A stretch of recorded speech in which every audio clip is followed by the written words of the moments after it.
Good evening, and welcome to this week's very special London's Burning, the finale of our ongoing campaign. But first, I'd like to say a shout out to Aurora Sanguine, who's been very good to us and is currently running a Kickstarter for Arcana Familiar, which is a fantastic RPG.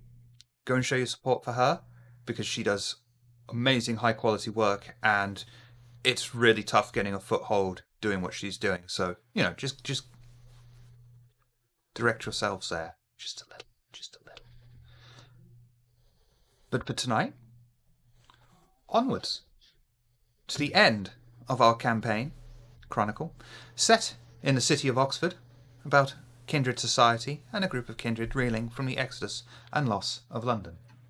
Tonight, we are joined by Armand, portrayed by Nitro Taipat. Please do a rouse check to awaken from your torpor slumber. I'm not used to going first. Wonderful. Silas, the Camarilla La Sombra, portrayed by Noscavian. Please do a rouse check to awaken from your torpor slumber. Bot's dead. This is why you're in a wheelchair, Nitro. Remember that last time? It's running, it's just broken. Silas, gain a hunger. The Camarilla Banu Hakim Blood Scholar, the sensational Cedra. Please do a rouse check to awaken from your torpor slumber. Bot's still broken. Fixing it. We're going to break your arms this time. Xavier Long, the Anarch Brujar, portrayed by Tina. Please do a rouse check to awaken from your torpor state. You gain a hunger, that's what you get when you go early. There we go. I fixed the bot.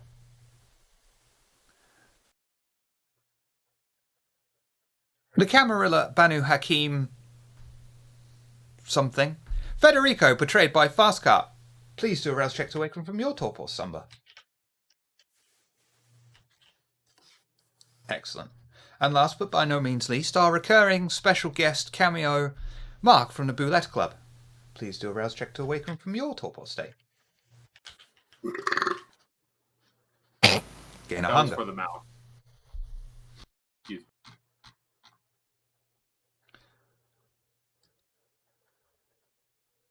We start this week. Let's go there because we hardly ever use that one.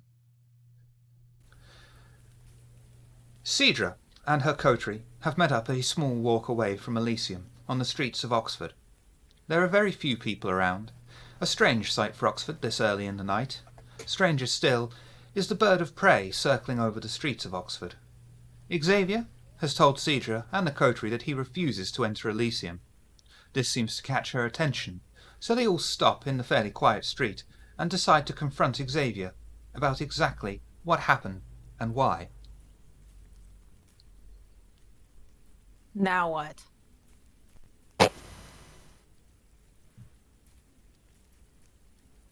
Who all's here? So Caleb's I'm here? there. Why don't you tell her?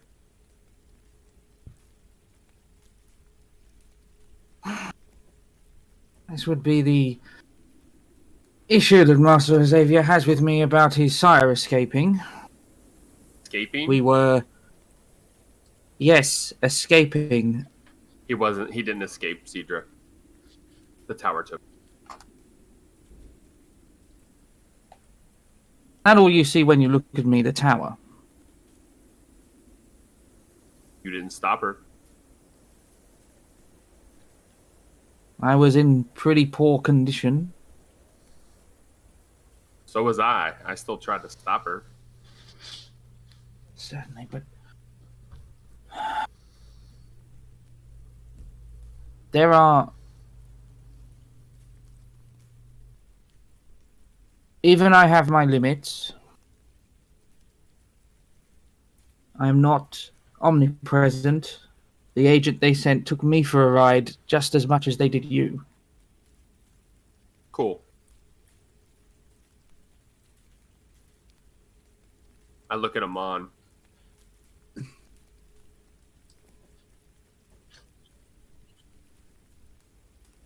You're the one that convinced me to let them take her, or let her take him. Yeah, it's my bad.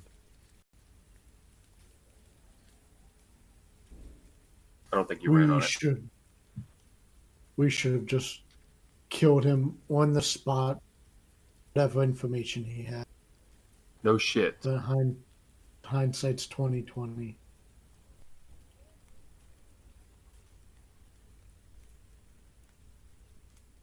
So how are you going to get answers on how to find him? I'll do it my own fucking way. I don't need anybody else's help. Okay, I'm not in the mood for your bullshit tonight. And she just walks out down the road. I salute that she won't.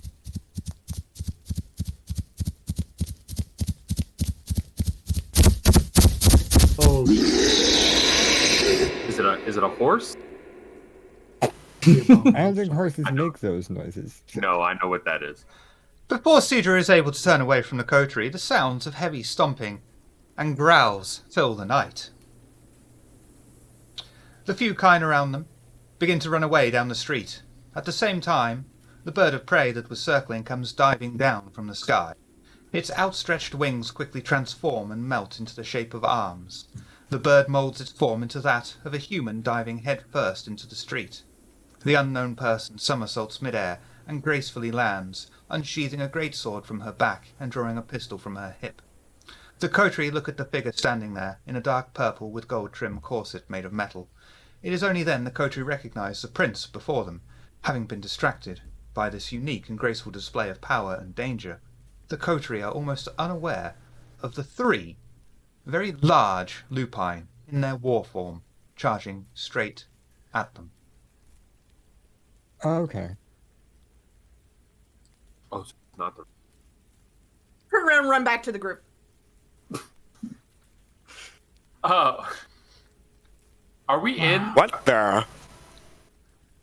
Are we in the city, or are we kind of off the beaten path? You're in the middle of the city. I look at Caleb. The fuck? This is an awfully public display, and I haven't even eaten yet.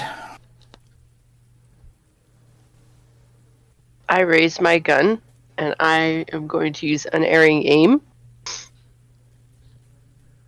And I fire at the closest one. You're gonna have to tell me how to use my. I haven't used these sheets in a while. Nitro, show me unerring aim, please. Okay, give me a sec. Just want to be reminded. Yeah, I know of what that one. that does, so I'm excited to see what. The princess never See had what to actually attack anything. She just tells you to do something. You fucking. Okay. this is awesome. Prince Jezebel, do a rouse check for me, please. The bottom of your sheet. Left. Very bottom of the sheet. Wonderful.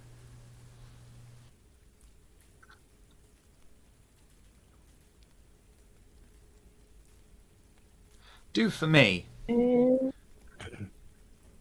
Composure, firearms. Well, firearms, composure.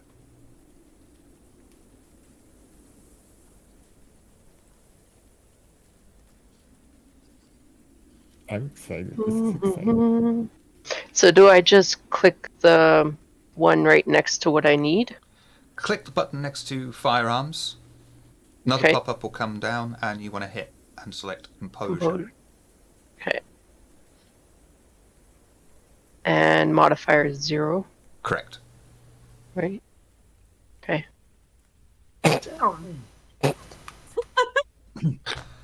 The prince takes careful, steady aim at one of the werewolves charging down the street, firing off the entire pistol's clip into its massive hulk of a body, and does.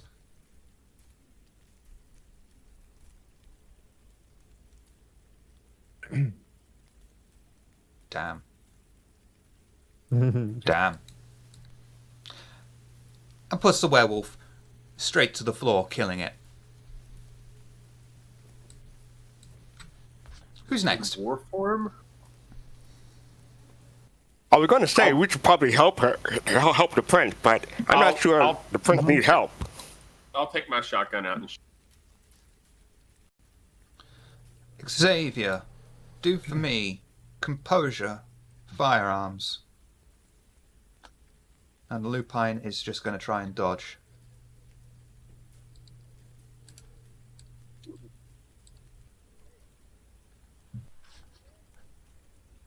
Keep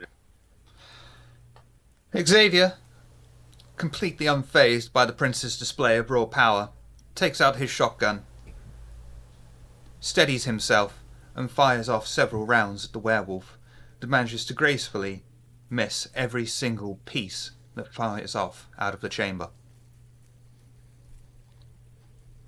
Next. I pull out my sword and cut my hand. Rouse check for me, please.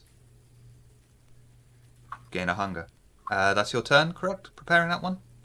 Yep. Next.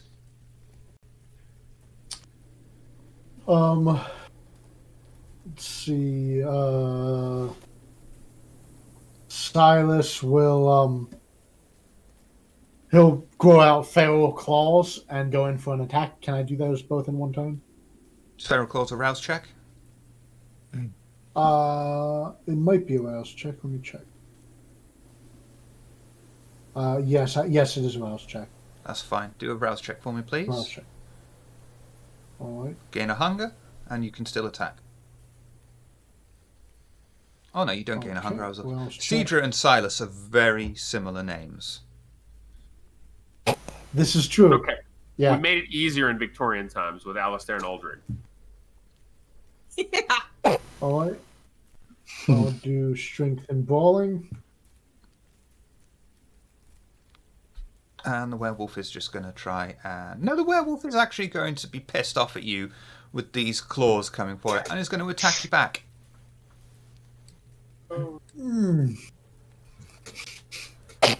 It's not too bad, all things considered. I'll take it. I'll take it. Silas wills a vitae into his hands, extending his nails into claws, jumps into the fray with one of the werewolves. Unfortunately, the werewolves gets the upper claw in their melee off, dealing out 4 superficial damage as the werewolf claws and bites at Silas, and that is not halved. Next. Federico take out his sword and approaches the lupine that Silas was just attacking and goes for an attack. Strength, melee. And the only thing the werewolf can do is dodge.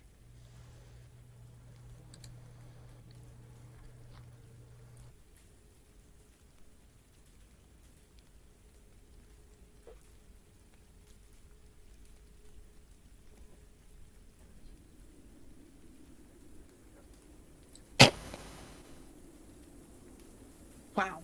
I'll leave it. Alright.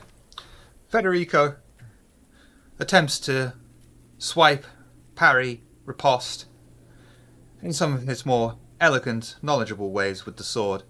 Unfortunately, the werewolf is far too fast for him and gets not a single blow upon the huge, hulking mammoth of lupine in front of him. Next. Where did you say we were? You said we were in the street, but are we near Elysium at all? You're nearish to Elysium. My car park nearby. Ish.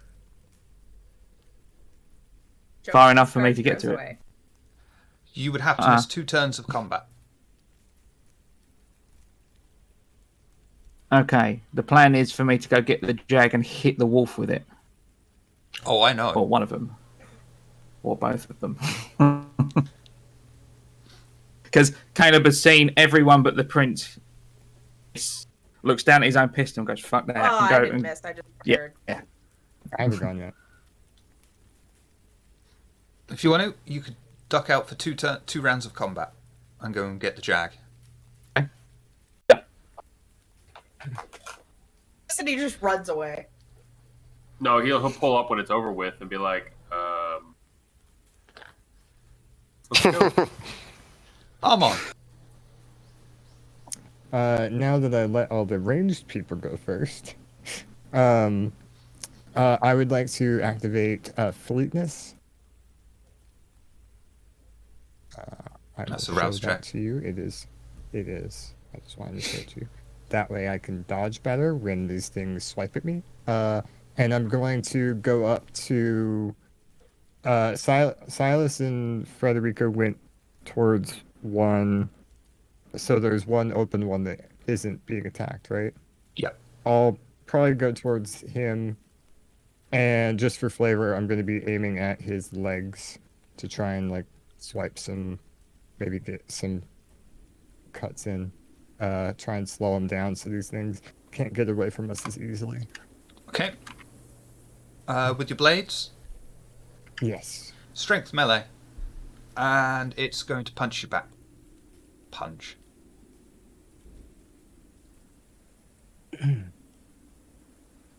Jesus Christ. Not fair. I can root now. It's You Nah. already got a critical. well, I could still reroll 3 of those, but nah. It's 3. Armon cockily walks up to one of the werewolves, having been dubbed the werewolf killer by his sire in previous nights. Unfortunately, his confidence outweighs his skill, as he swipes, bringing down several of his blades upon the werewolf, which simply catches a blade, tosses him around, punches him in the back, and claws down his entire back, leaving a massive wound, dealing out Oh, wow. 6 superficial damage. I got superficial. You think I did this cockily? I was so nervous. 1, 2, 3, 4. How many are there? 3 or 4? There are 2 left Remember. now. Yeah, you 2 killed left. one. Where are they standing right now?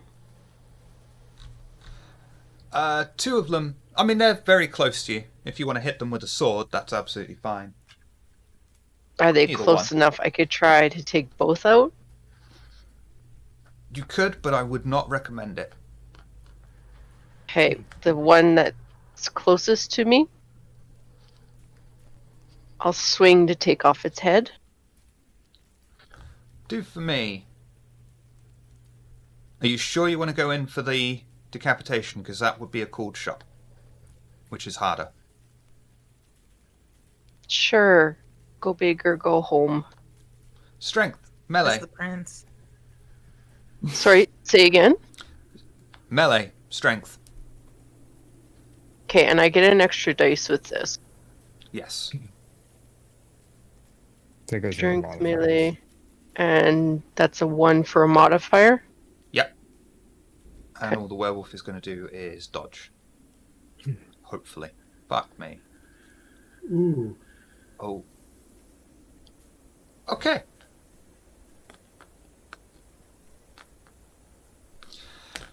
The prince takes the huge sword and easily throws it around with grace, cunning, and skill.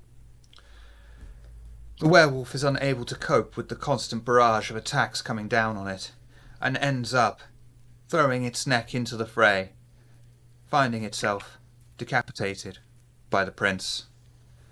The body twitches and slumps down to the ground, with blood leaking out across the rainy streets. Xavier.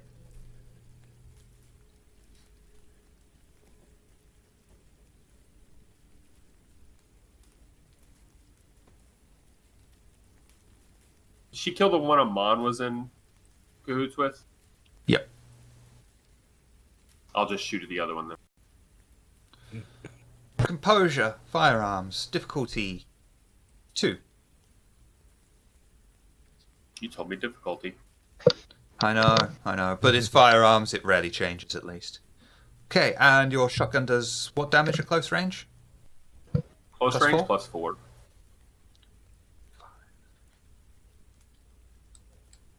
Low rolled. Xavier brings his shotgun to bear on the werewolf, determined this time to hit it as hard as he can.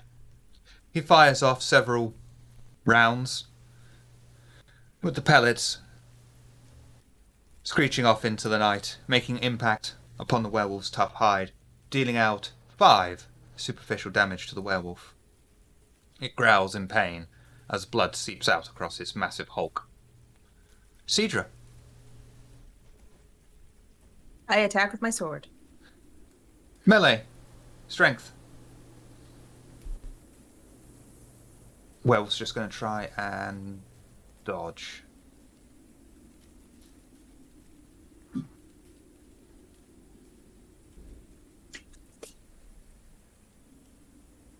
Rolling. Mm-hmm.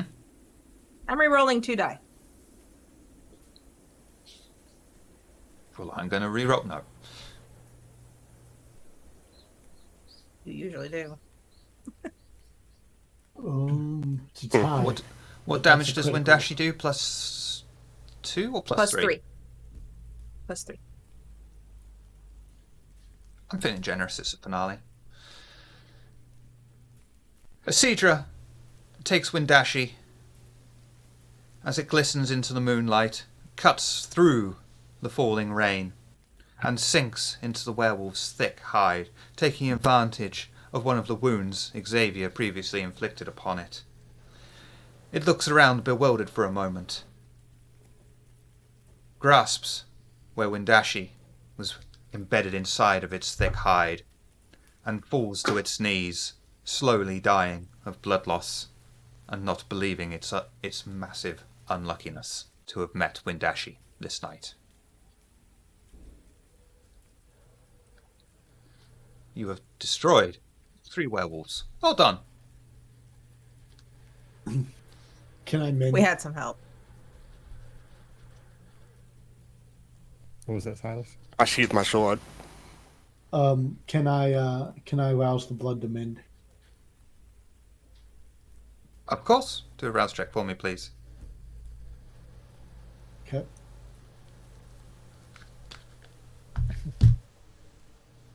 I get up off the ground and I kind of dust myself off and I go, "Good fight, good fight." Shiver, may I also heal? Yes. Do a rouse check for me, please. Really need to put this on top of the sheet. Your blood potency is 1. 2. Heal 2.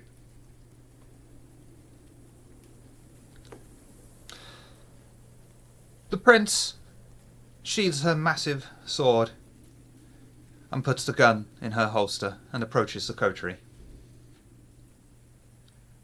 It's as though hell itself has opened its gates this night. The Gaki are openly moving against all the kindred of the city. I have dispatched 5 of the demons. Already, we are preparing to send a coterie to Japan to make contact with their Camarilla and see if we can find information and possibly allies that may assist us in their macabre plans. I've been tracking this particular pack into the city when it attacked you. I decided I should maybe intervene to ensure their swift demise and death. Cleanup crews will be intercepting any kind that may have seen the fight. Less than friendly people are out tonight. The constables fighting various lupine around the city and containing breaches of the Masquerade. The Scourge is attempting to halt any lupine that escape their park as well, and ensure the Anarchs don't take advantage of the chaos. Though the Anarchs are also facing the same as us lupine, Gaki, and other supernaturals. And I turn to Xavier. As for you, your sire was thoroughly interrogated by the Camarilla, and there was no useful information. It's been decided that he will be gifted back to you as a way of recompense, and with my personal apologies. Although it was not something that was under my control.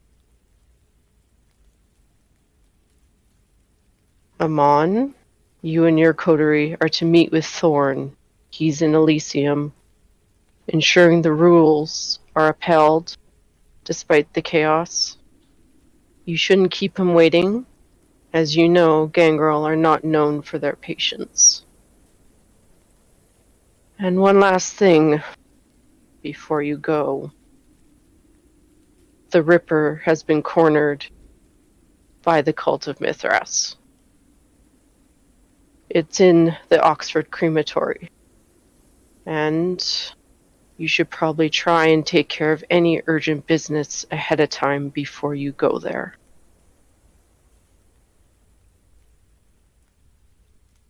Understood. Well, thank you for your assistance tonight. We definitely needed it.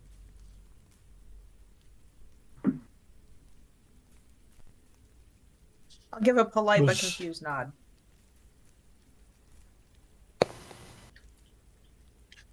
I'll give a polite nod. Thank you very much.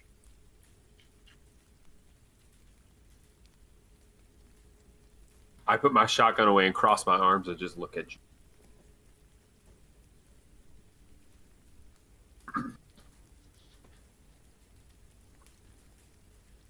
Is Caleb still running to the car? I was. And yeah, so at that point, I was waiting for a good moment to come in. Sorry. So at that point, you hear like a tires screech from around the corner, and the faint sounds of, I want to say Hendrix, but Chiv, do the appropriate alternate version, Bendrix. royalty free version of Jimmy. Yeah, pulls up and kind of winds the window down with the AK in hand, and he's like, "Oh, go team!" Better late than never, I guess. In particular, and he points at the prince. I mean, and now I feel silly. Puts the AK in the passenger seat and like comes down. I Engine's turn still my purring. back and I take a few steps and I change back into a bird and fly away.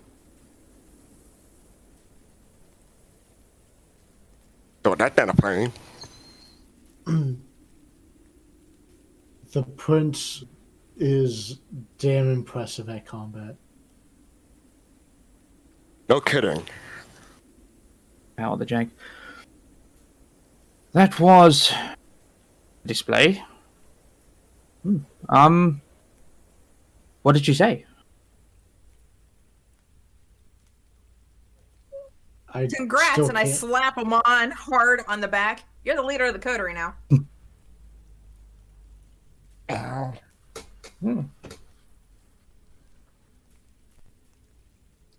I mean, I don't. it's a promotion.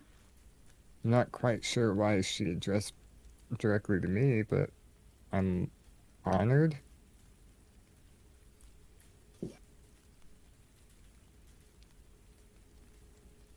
Not. Oh, quite should excited. we go to where she said we should go? Yeah, we Well, we we've need got to. a meeting in Elysium. Yeah. And we got to pick up a sire to kill. And then we got to go kill an abomination. And I'm hungry. Don't worry about my sire. I'll get him myself. Forgive me. I All don't in one trust night's you. work? All in a night's work? I won't be meeting you in Elysium either. We just went over this.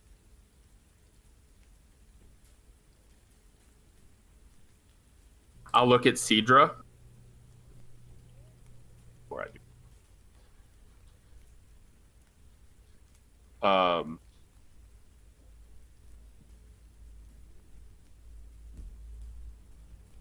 Yeah, I'll look at Cedra and say I'll see you at Club 30, and I'll basically blink away, go away from the party. I just walk towards Elysium.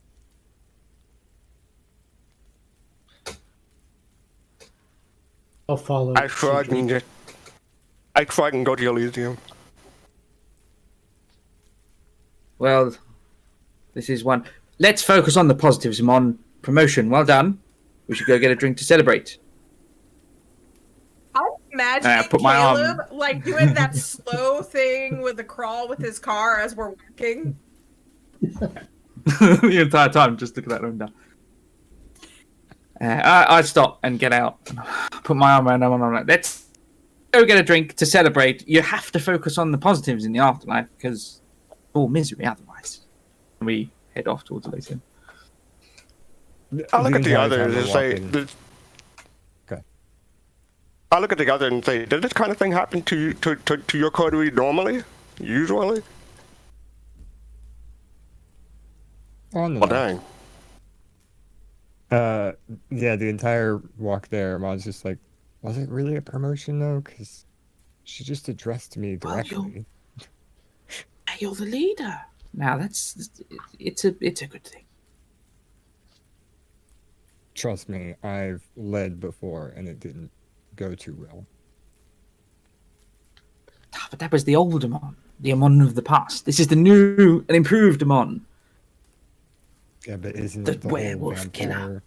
Or sorry, isn't it the whole kindred thing that you're forever the person you were when you were embraced? Because the bad thing happened right then. So Oh, I don't know. I don't put much stock in all of that. I think it's ludicrous that we can't change and evolve, same as every other bipedal thing walking this planet. Animals adapt.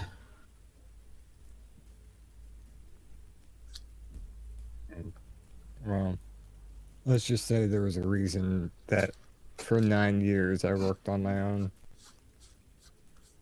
Can't say that it hasn't been fun working with you guys though.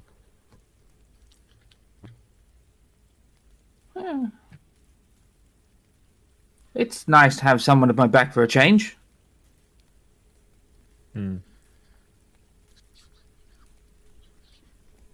I look at Cedar and say, my name is Federico. I don't think we've been introduced. I know Muscles and Stabby over there. Sorry, where's my manners? It is a pleasure to meet you. I am the sensational Cedra.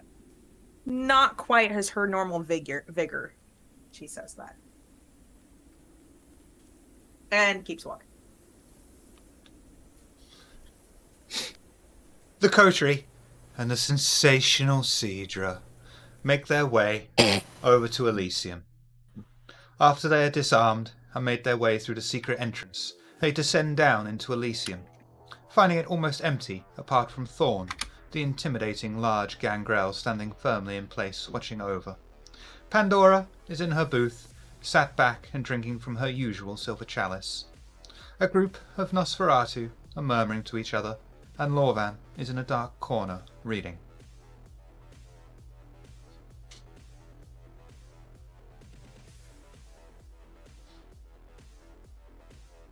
So, as we're walking in, Caleb's just finishing telling Rodrigo about basically what happened to Cedra and why she's in a miserable mood. And that's why, she's usually the sensational Cedra, but she's a little bit the sensational Cedra at the moment. You have to make allowances for these. Thank you for explaining. Cedra gives Caleb a slight glare as he's explaining.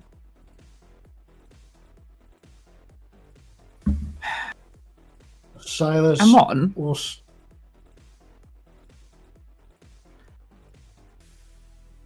I get the feeling I'm losing popularity points with this group at the moment. You're still my friend, right? I'm still your friend. Like I said to you outside, I got to focus on the wins. And it walks out towards the bar to get a drink because hunger is at 3. I'm going to go over to Pandora's table, but not pull out a seat or act like I'm going to sit or anything, and just say good evening. Good evening, Cedra. Please sit. I don't think I can right now, but thank you for the invitation. As you wish. Would you care for a drink? am a bit peckish. That would be lovely. She gestures to the bar. The barman halts, pouring out Caleb's drink, in favor of reaching down underneath the bar and pulling out another whiskey tumbler, and gracefully presents it to Cedra. Cedra, I'm very glad to have a chance to speak with you tonight. I understand you lost someone important to you. I lost someone. More than lost. I understand how you feel.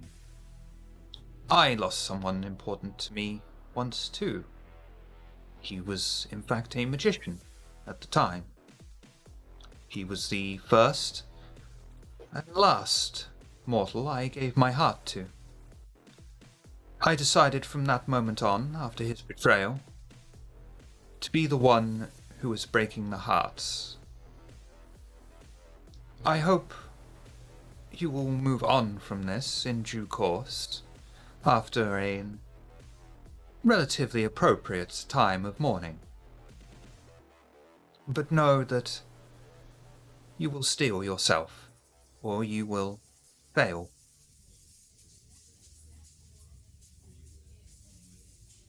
I definitely understand your decision, but I have no intention of being connected to anyone's heart again. I understand. I have somewhere to be later in the evening. It would be inappropriate for me to be there so early, of course, you understand. But if you wish, or your coterie wish something of me, I will be here for a little more time. Thank you, I appreciate that. And I'd like to express my personal gratitude for your coterie and your success. It is thanks to you it has allowed me to become harpy of this city. Slowly I am regaining my own stature. That is quite the compliment. Thank you. We are very honored.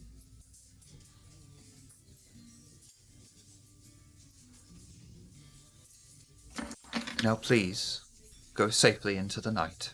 And tell the others, fuck off for me, would you please? I will. You stay safe. Thank you. From the bar, when I see Pandora make the little gesture, I do the little salute thing. Caleb. Go to a you may man. Caleb, you may slake one hunger for grabbing a drink. Cedra, you may slake 2 hunger for grabbing a drink from Pandora's special.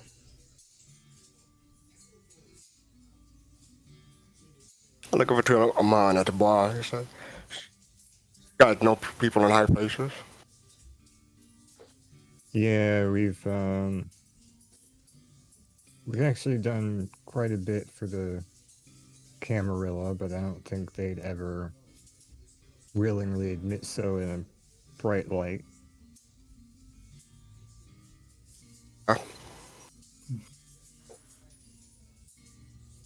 How long have you been with the Coterie? I'd say almost a year. Quite a long time. Yeah. This year's been kind of a lot, so keeping track of how long it's been is kind of tough. That and the whole immortality thing, you kind of forget about time in a relative sense.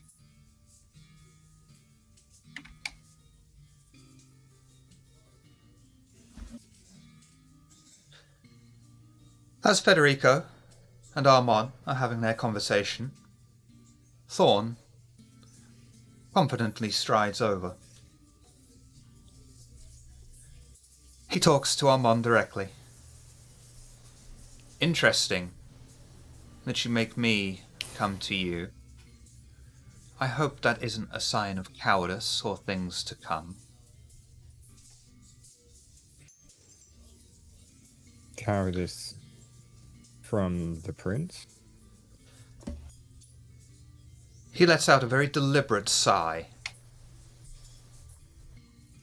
You have been selected from the clan of the Hunt to forsake any wants and needs in favor of enforcing the Masquerade and honoring our traditions, above all else. Are you ready for this? Fully realizing what this is all about, Amon stands up a little straighter and says, I am ready, yes. Very well, Armand.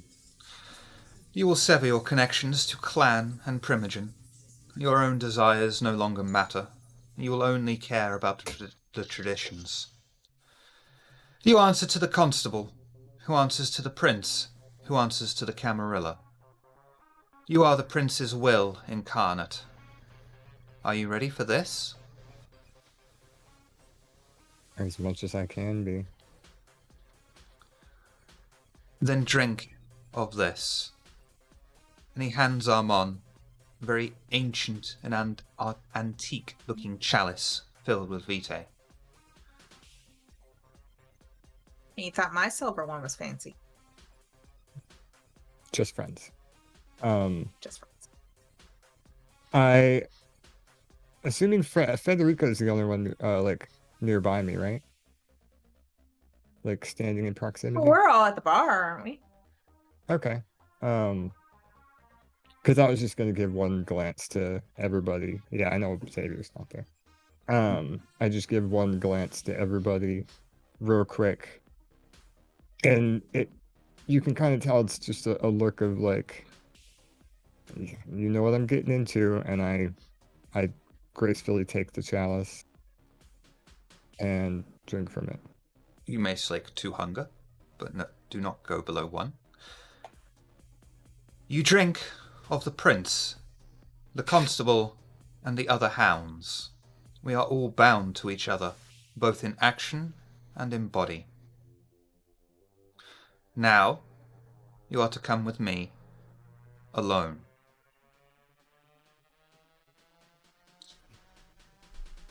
And as he walks off, Caleb's just at the bar going,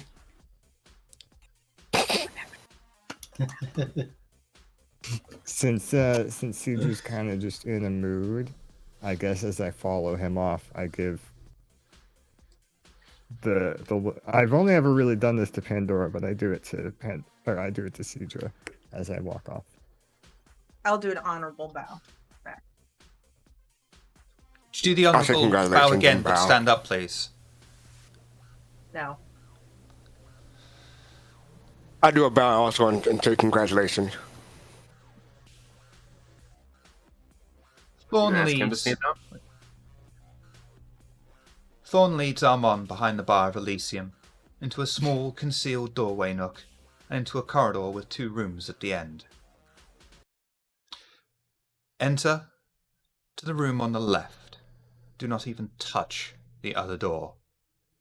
Deal with the masquerade breaches inside the room, and do not leave until you have completed what is expected of you.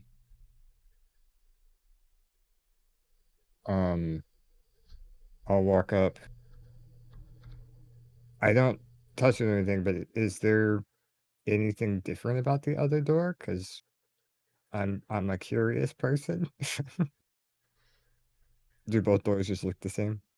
Yes. It's also the door that we were trying to break into at one point. Oh yeah.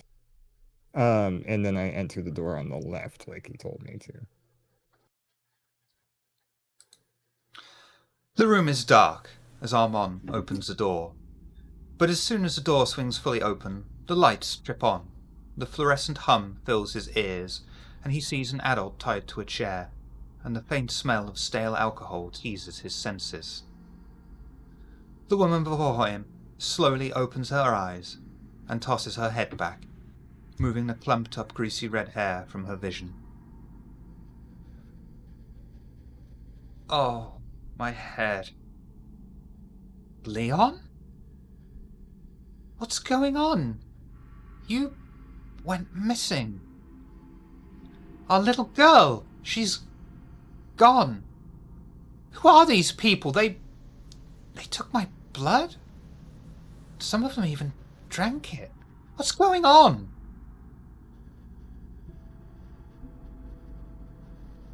I can't explain to you what's going on.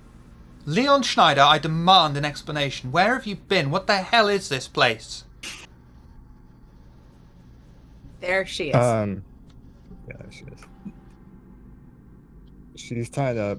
The only thing in the room is her in the chair. Mm-hmm.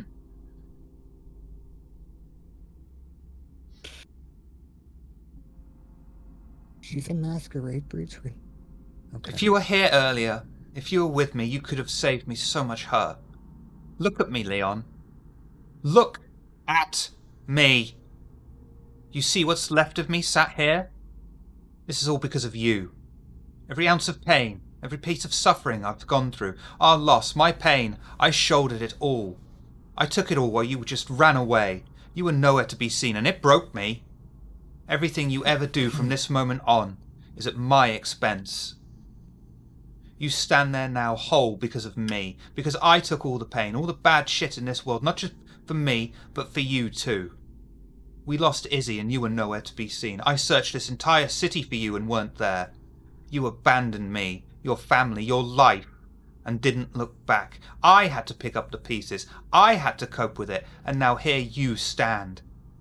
How does that make you feel? That no matter what you do now, you owe everything to me?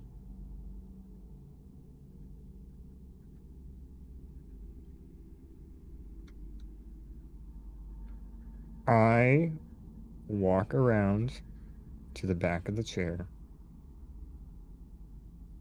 and I say, I do owe you everything, and no amount of me saying I'm sorry will change that. But I can end the suffering,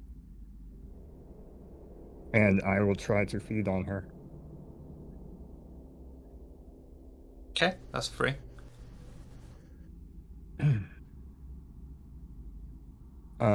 How much do you want to drink? All of it. Draining? Mm-hmm. Okay. You may slake 2 hunger down to 0, and you take 2 humanity... No. You take 3 humanity stains. Mm-hmm.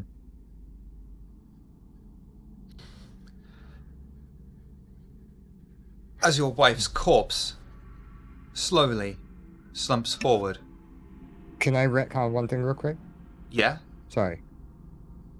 Before I walk around to the back of the chair, I take my mask off. Okay.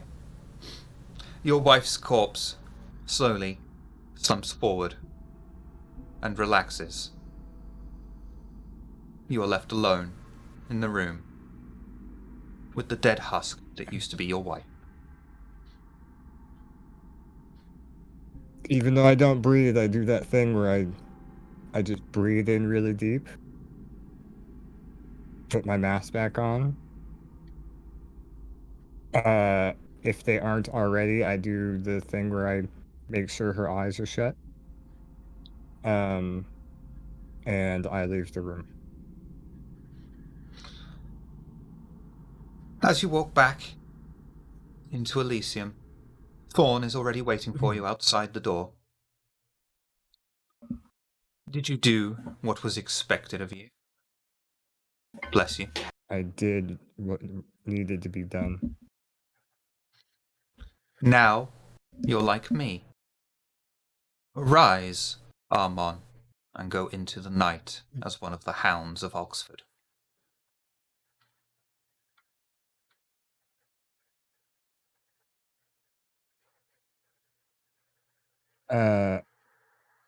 I take one long look at the door, and then I walk back into the main area of Elysium. Thorn also walks back into Elysium and takes his place, standing still as a statue, watching over Elysium proper.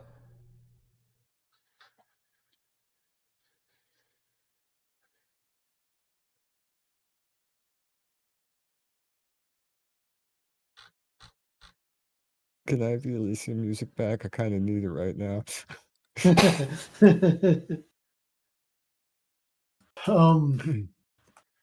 Silas would approach Amon when he returns. So, promotion. Hope everything went smoothly. Stepping up in the Camarilla. Congratulations. Happy times. Indeed, happy times.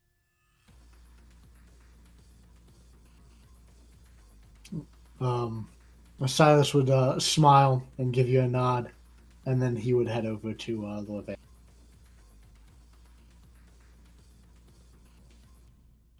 I think As Caleb Amon will- comes up, Good. I pat him on the back nicely this time. Did a full shoulder thing, and just say quietly, "I'm proud of you."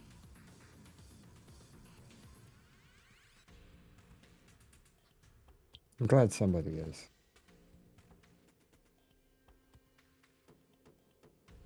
I'd take a long sideways glance at Amon. Having had to do something very similar myself to get my own station. Kind of difficult. You could say that.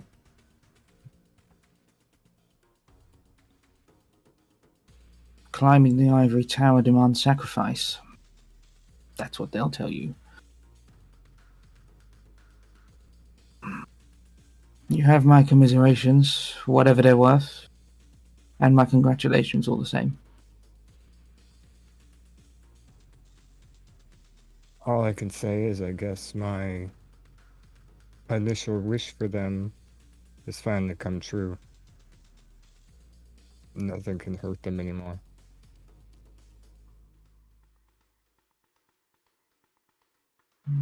Like I was saying before, focusing on the good things, right? Focusing on the good thing. Caleb will lean back again.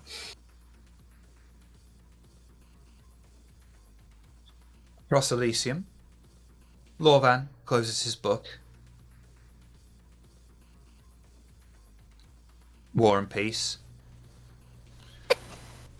And settles it on the table. He looks up at Silas. Yes, child? Undoubtedly, I'm sure you've heard all the events of late. We, the Coterie and I just had a run-in with some werewolves. Yes, I was specifically told to stay in Elysium. They see what I could do as riskier than werewolves running on the streets. Pathetic, really. We could both sort this out easily in a few hours, and who would care what the mortals have to say? We have teams that can wipe their minds. It does seem like quite a waste shackling you here while the Geki and the werewolf pose such a threat. It would be wise to utilize your power to put an end to the situation as quickly as possible. It would, but at least the prince gets to flex her muscles tonight. I suppose it would just be a way of her showing her rather dominant force to the city. I did witness firsthand she is quite a terrifying combatant. She is, but we'll see who is more terrifying in 50 years, won't we? Indeed. Silas would give a smile. I understand that the abomination has been cornered in the Oxford crematorium. It is your duty as part of the coterie to go there and deal with it. But do ensure that you wrap up all your business beforehand.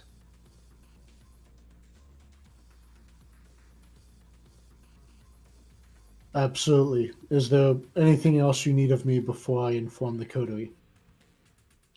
There is nothing I need that someone as young as you could provide, but thank you for the offer.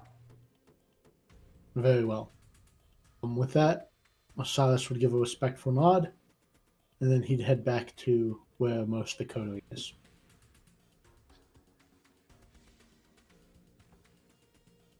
I just spoke with Lorvan. The abomination has been cornered in the Oxford crematorium.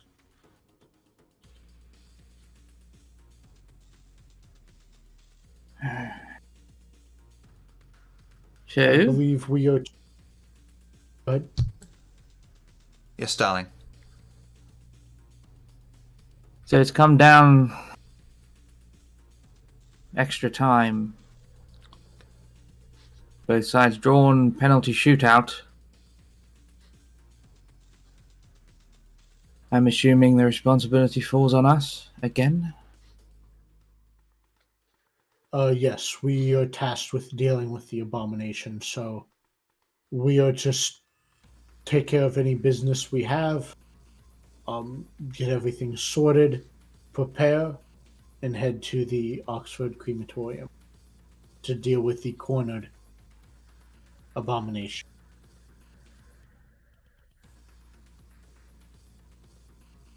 And just very briefly reaches inside his jacket and feels the reassuring weight of the astrolite.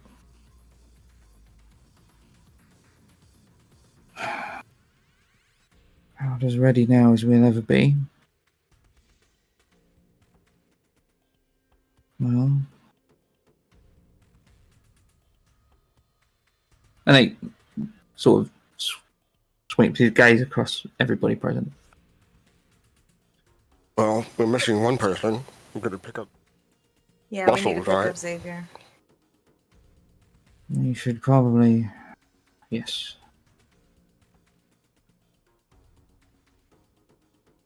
And after we pick up Xavier, we can go to my shop and warm up a bit.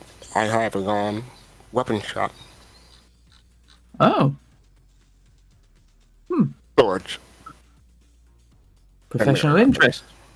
I'd like to take a look. Cedra, I think you and I need words before we head towards... Well... what we're facing. No. Attempt to take How about outside. we meet you guys outside?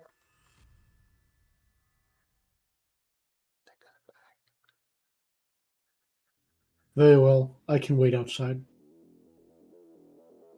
Yeah, I can run outside too. Silas will step out. I follow.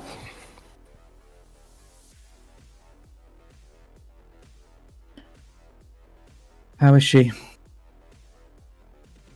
What do you expect?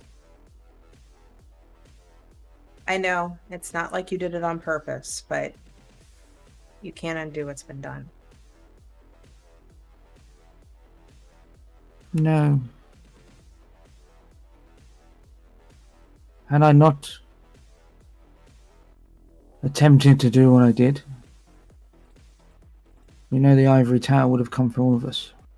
We'd all be on that list.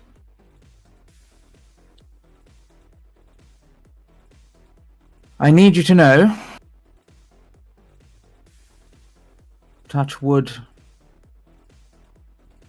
but if you don't walk out of there, and by some chance of the devil I do, I'm going to make sure she's taken care of. I'm counting on it. Well, turn and leave Cedra to think about it.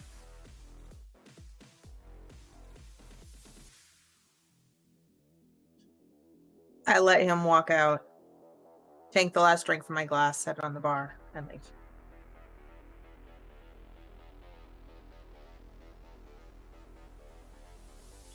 The Coterie meet up outside of Elysium and have their weapons returned to them by the generic-looking, faceless member of the crowd. Where would you like to head? In this new scene where we're being given our stuff back, can I heal? Nope. Okay. Technically still Elysium, so. I figured. I thought. Not till we get in the car. Yeah, not until we get in the car. You might not want to talk in the car. Okay, well, let's get in the car. Shit, can't take the Jag. It's too many people.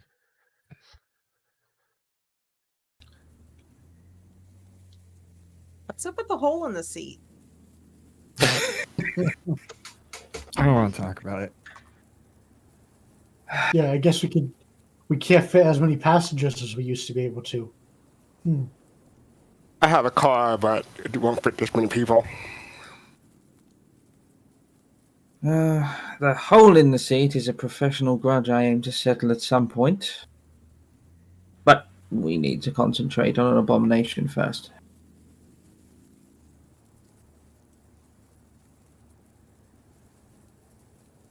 At Club 30? I'm sorry, a lot's happened in the past hour or so. What are we going to Club 30 for again? Savior? That's right. Alright.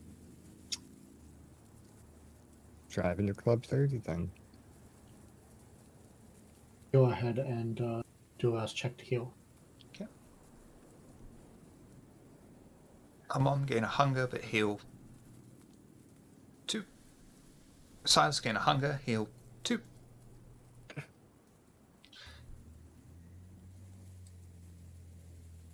The Coterie park up in the car park next to the abandoned residence. They can already see Xavier standing outside, tapping away on his mobile phone. It seems as if he's received a text. The ward that surrounds the area hides the true nature of the building. The Coterie exit their vehicle and walk out onto the gravel path as the stones crumble under their feet. The night is only filled with the sound of the occasional car passing by. They head to the door of the house, stepping over the threshold of the protective ward that disguises the house, revealing the club beneath the shroud. As the Coterie step through the door onto the raised wooden platform, a server dressed in a vintage-style zoot suit immediately rushes over. They notice that he seems fuzzy, like a photograph that is slightly out of focus. Good evening, children of the night. May I show you to a table?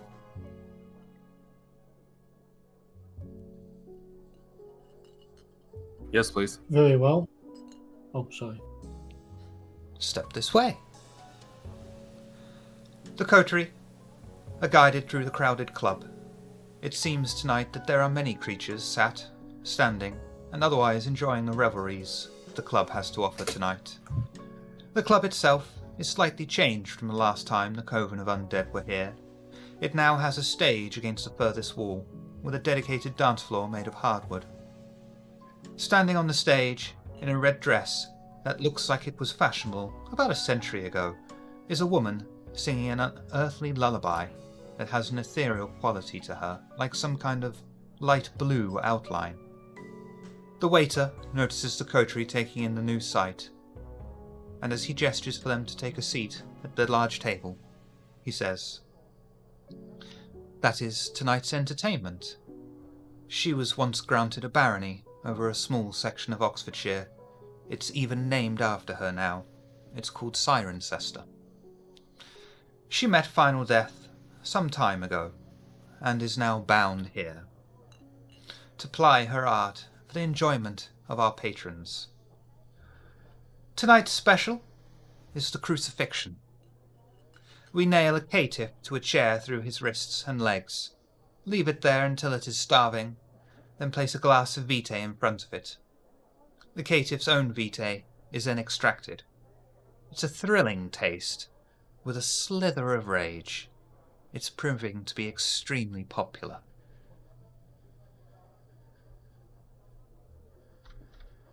Just say something. I was waiting. I just wanted him to say, can I heal? Yes.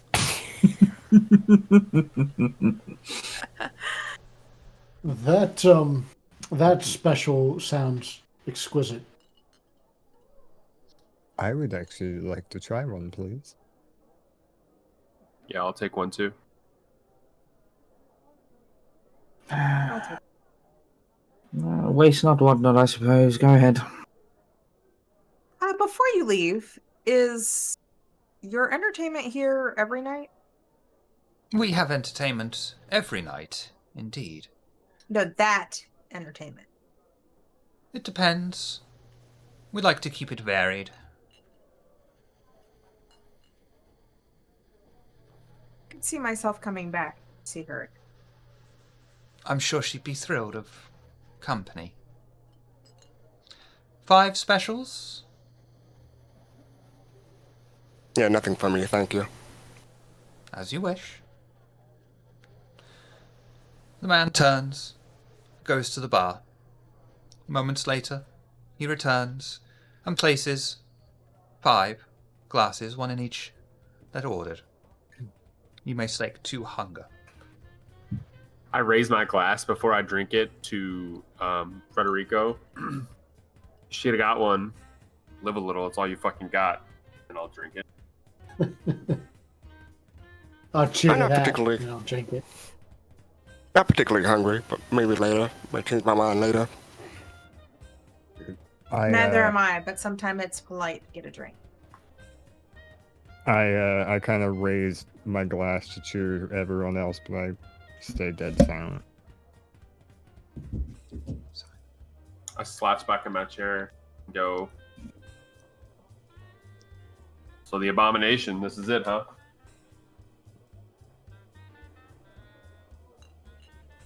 Apparently so. Yes, Oh. I've been told to settle our business and head to the crematorium? Cemetery? Crematorium. Oh, we can go to my shop first, pick up some supplies, then head over.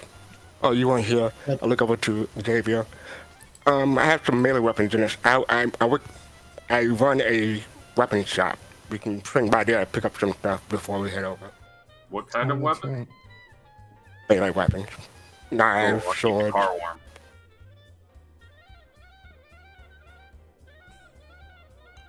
By the way, I wanted to ask, talking to, not to Amon, you were talking earlier and you mentioned that a lot of stuff have happened over the past year.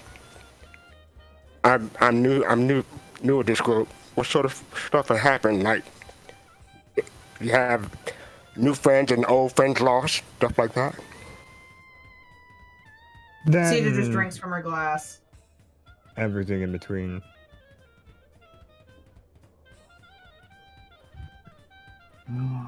If you've not noticed, Rodrigo, the team morale isn't exactly tip-top at the moment.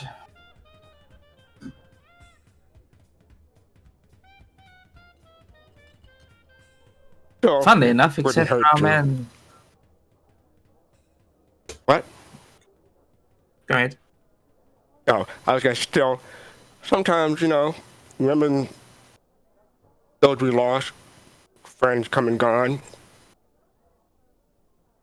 can help to use whatever is going through your minds at the moment. Remember the good times. I'll tell you a good story. I'm of an not here for accomplishment we had. therapy. You know why Silas is with us?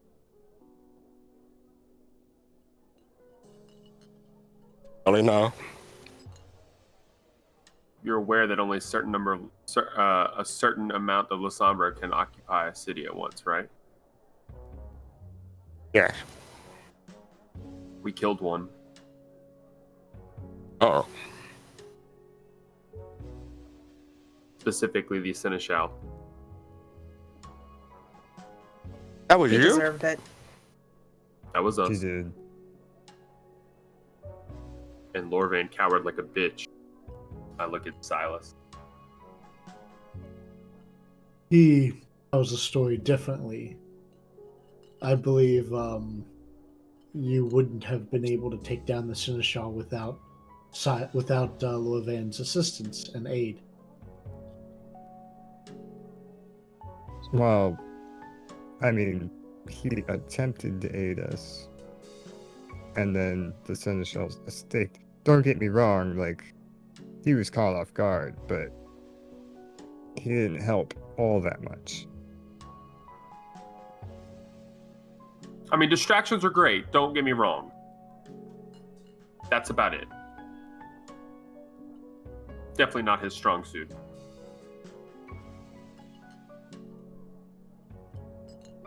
One day I certainly hope to be able to step through the shadows with such adeptness. It takes quite a great deal of skill to pull someone with you through the shadows and surround them with hostile. I look over to Mon.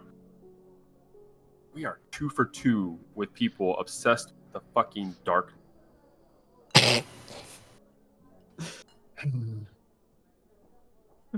But no matter, I do appreciate your Coterie opening a spot myself to join the city. Hopefully one day these barbaric restrictions will be removed.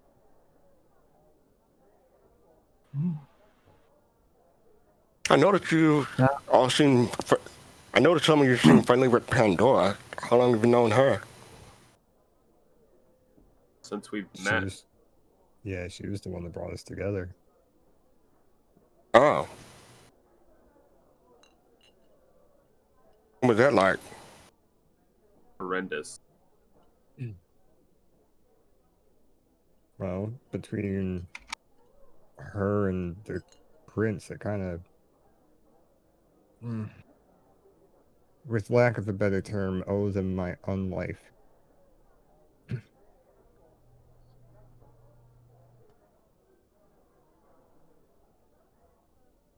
Pandora has become my dear friend. Ah.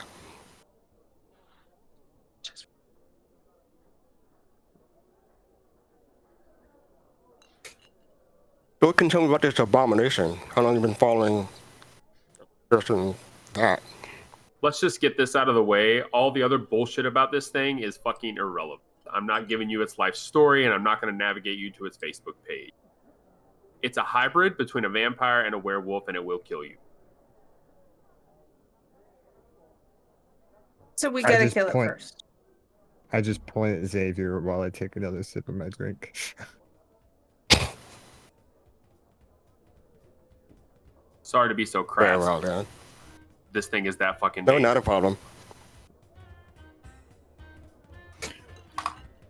I look at Caleb. What's Facebook? Also sounds like we have quite a few other crazy ass fucking things going on in the city too, huh? That's the word. You still, Well, I was about to ask if you were still angry, but I think you're always angry. Whatever the next step above anger is, you still there?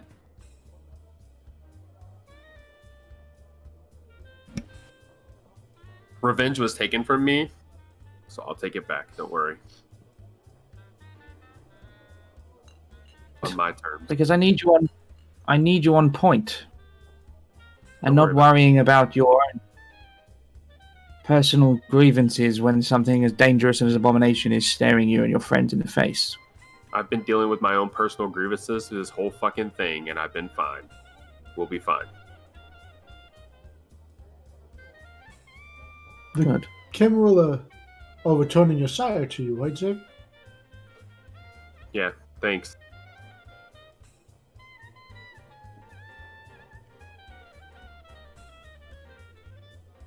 Good old woe is them, and we're sorry because he gave him no information. It's worth nothing to them. It's an empty fucking thank you. True. But, I mean, you don't need to thank them, but at least you can still have your vengeance on him. That's something. Again, At least they didn't take that from you. no. But it wasn't on my terms. It was always going to be on my terms. And I look at him on. Yeah. considering I kind of helped the inevitable results happen. If whether you want it or not, know that my help is offered. I highly doubt he's going to be too much of a pain in my ass at this point. Well, him or any other forms of revenge you wish to take.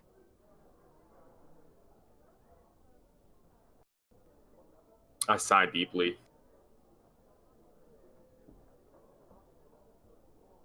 Putting it out there. Yeah, don't worry about it. I'm not going to involve you all in my future endeavors. You don't want to be involved. Well, if it's worth anything to you, and this wouldn't be the first promise I've made this evening, if I walk away from this abomination and you don't, do you want me to find him? Do the job for you?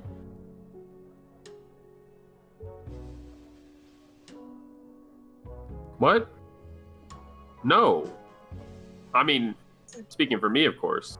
As much fucking problems this thing is fucking giving us, no. No, I think he means kill your sire for you.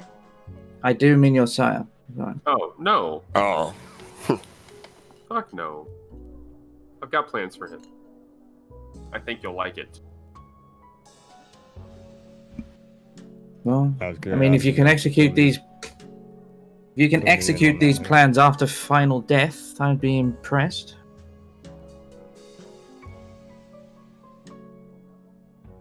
I don't know, Xavier's motivation runs pretty deep. He'll figure it out. It would be wise to have a contingency plan. I mean, when push comes to sure shove, he- I've got a hungry dog.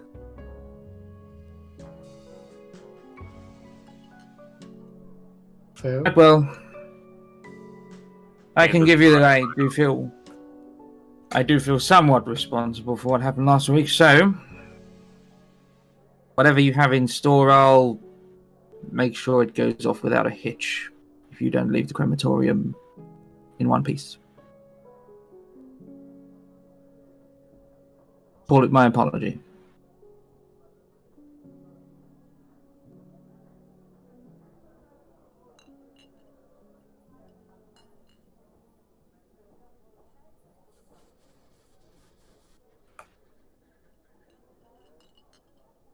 Well, I think the prince made it pretty clear that whatever we need to get taken care of before we go to the crematorium, we need to do it first, so... Oh, like I said, you can go to my shop, pick up some stuff. Yeah. That's a I good need idea. to go. I need to go pick up something as well.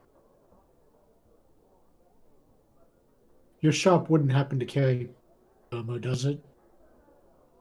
Wait, what? Body armor? No.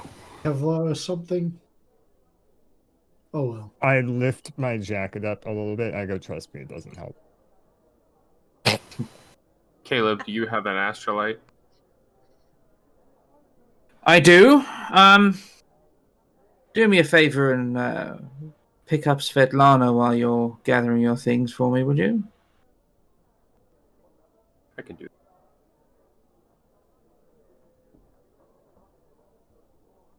I've Shall got the everything I union's in need. order? She caresses her sword. Or are we... Well, there's an image I'll be saving for future evenings. Is there anything else we really need to do?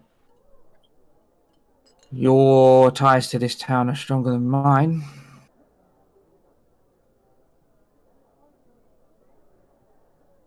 If, are we all going to these shops and whatnot together, or are we splitting up to all meet back at the crematorium? Give me your address. I can meet you there. Well, I handed my card.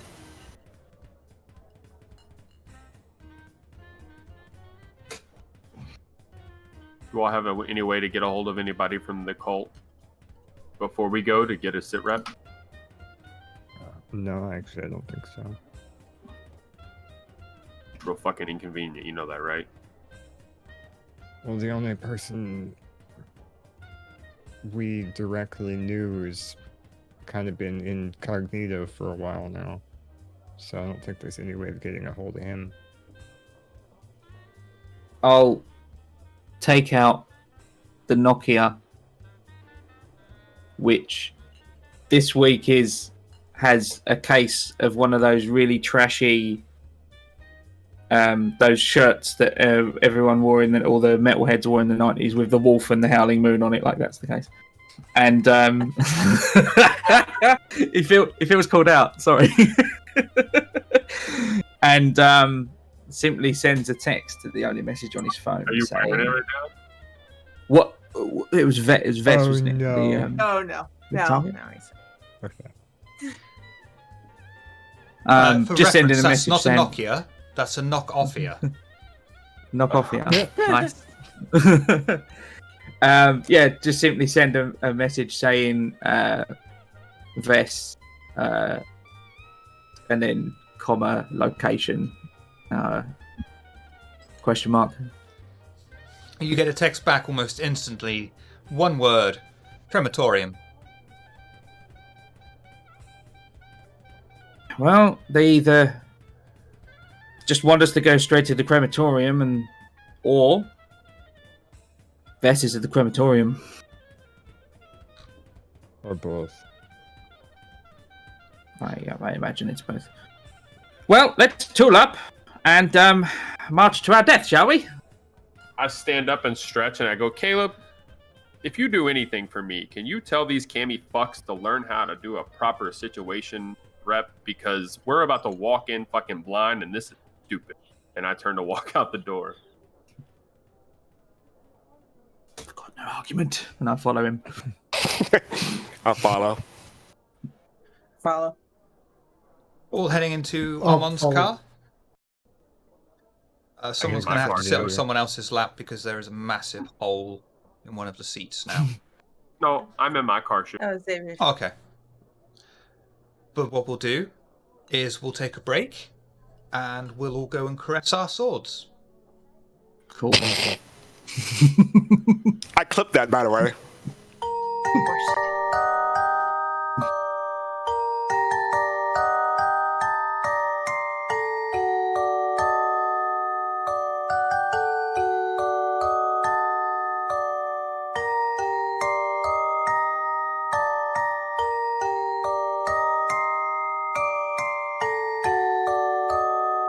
His new companions inside.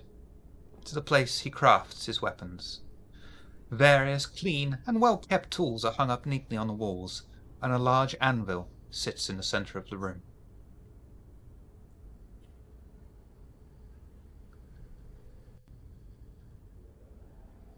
Oh yeah, So- you know, see anything you like?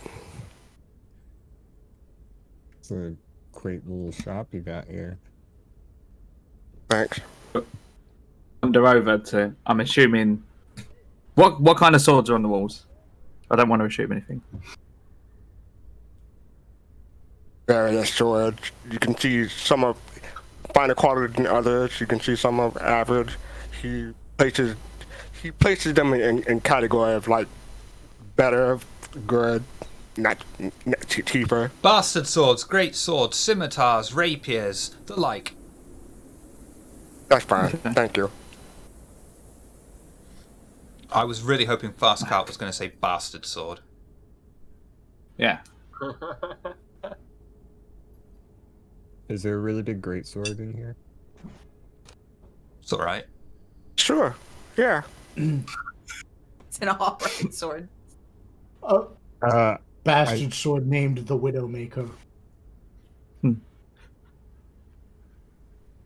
I'm. Widowmaker. Oh yeah. Cool. I'm wishing I knew how to use any of this. I'm looking around at the swords, and I'd like pull one down, like the biggest one, and I'm like, it's obvious Caleb does not know how to hold a sword. He's just like all elbows up in the air like this. And he goes, It's all wobbly. Yeah. It was like, I feel like I got the power of God and anime on my side. Power Now Grayskull. it's probably. I'm gonna put it back again on the wall.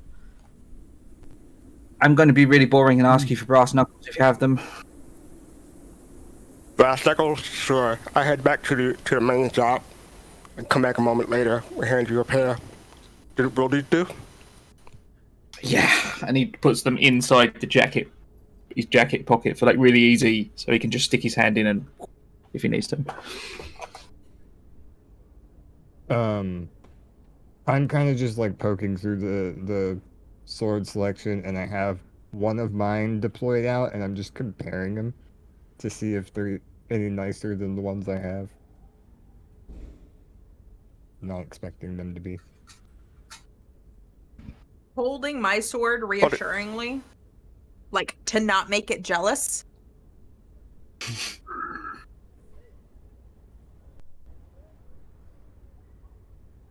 What, you don't want sword? Nope. Envy? Nope.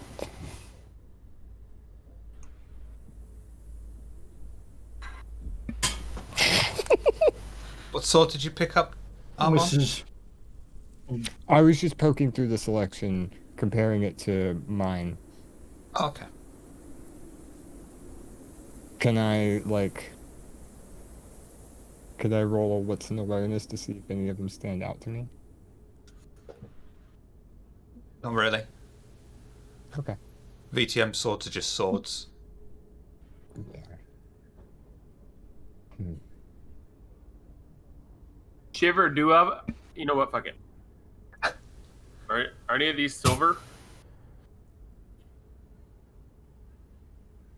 Federico? I wouldn't have occurred to that. No, it wouldn't have occurred to me to make silver swords. But now that if you ask Federico that, he'll make a point to do that in the future. Well, I mean, if it wasn't obvious to you earlier, we have a bit of a dog problem. Might be helpful. Federico, Yeah. you could make absolute mint selling silver swords to the Camarilla at the moment if you've, as Xavier points out, you've noticed the problem outside. Yeah. I mean, if I'll you start survive, doing that. I'd get crafting.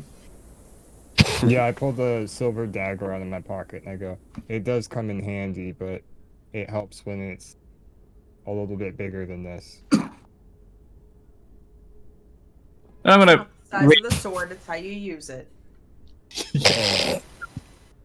I'm gonna reach inside my pocket and take the astrolite out. And can someone, just for my benefit, describe it for me? I've never actually asked what it looks like. What is it, the astrolite?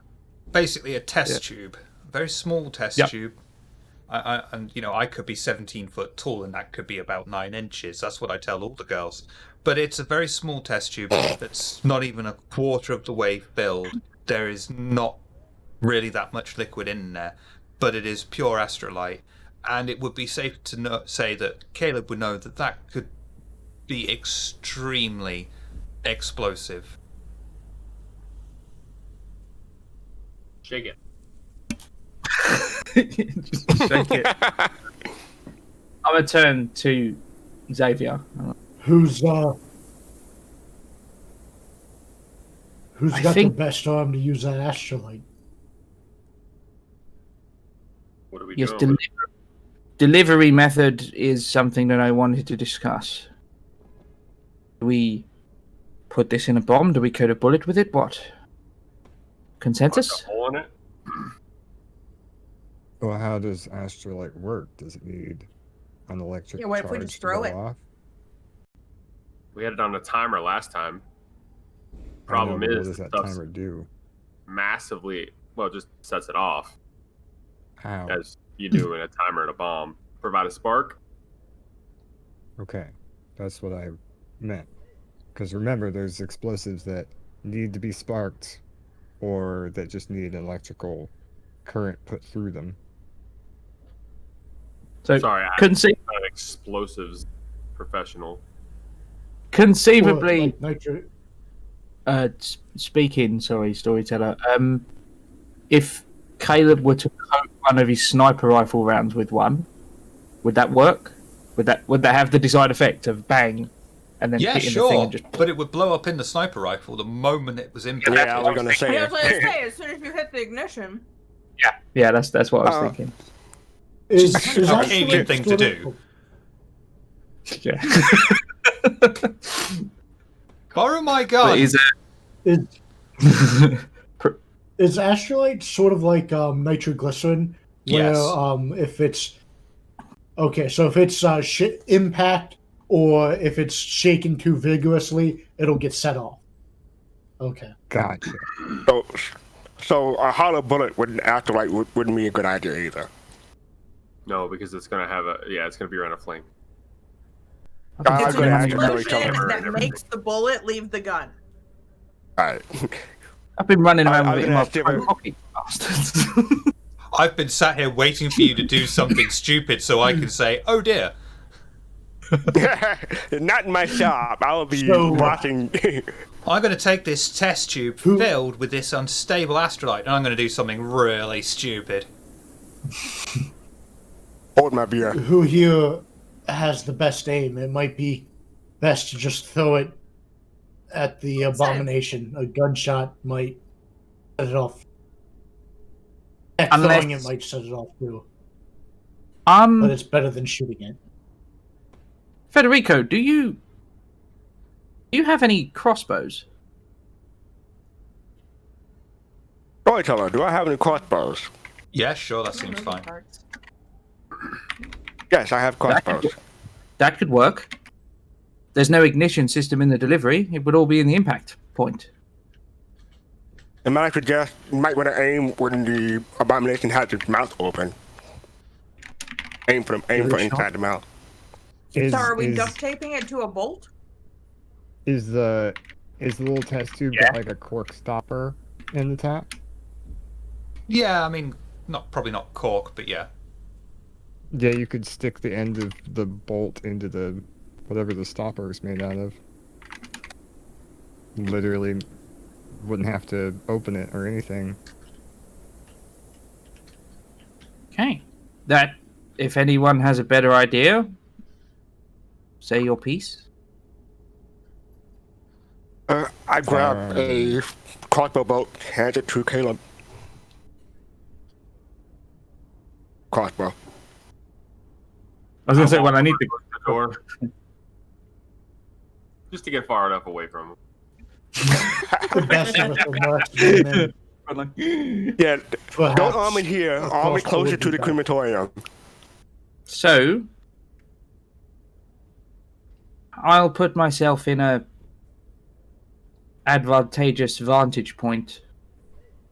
We lure it out into an open area, and I take the shot. Is there an open area in a crematorium? I was gonna say, we may not have the opportunity. We may have to go inside the crematorium itself. Just say fire in a hole before you shoot. I think in this situation, it might be best if we use the bow at point blank range, just in case. Yes, well, you can be my guest.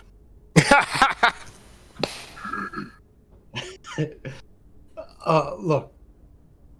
First Last of one all, in, first I one am out. not at all skilled with firearms or crossbows or the sort. Secondly, the concern is more so if you shoot the crossbow from a vantage point and the explosion happens at the vantage point, never makes it to the abomination. Whoever's around. The concern also is that you got to be at point blank range of the abomination in order to, fire at point blank range. Exactly. True.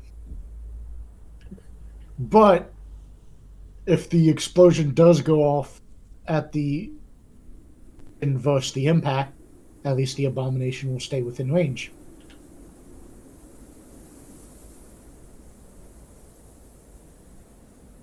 So we have these swords, Federico. Do you want us to pay for them if we want them? No, you can take them. This is for Cool, Cameron and I go- business. I grab the great sword and go to leave. There can be only one. Do you sell and ship often? Do you ship your products? Yeah, I can. Customers are Yeah. pain, but yeah. Do you have any packing peanuts? I suddenly feel very fragile. We don't have them here. We take them to the place where we ship them at, but not here. Well, maybe. We may have some stuff that that hadn't arrived. I can check. I am not wrapping you in bubble wrap. Yeah, I'm gonna look around for like packing peanuts, but just something to transport the astrolite in. If it's gonna stay inside my pocket on the way there. Storyteller. We probably, my shop probably had like envelopes and stuff like that. You can put it in. Yeah, I would expect you've got something that's going to make him feel reassured that he's putting this unstable explosive right next to his genitals. Yeah, I'm just thinking, man, envelope is really going to limit a high impact, so don't get in a car wreck. Yeah. Just fill your pocket full of sawdust or something, you know? I mean, Well, I you're said now- envelope, but I mean like, go ahead. Now you're just talking insanity. Am I? Don't be foolish. You were about to fill your pockets with packing peanuts. Well, it's better than nothing. Cedra, was... last I checked, packing peanuts won't give you a splinter.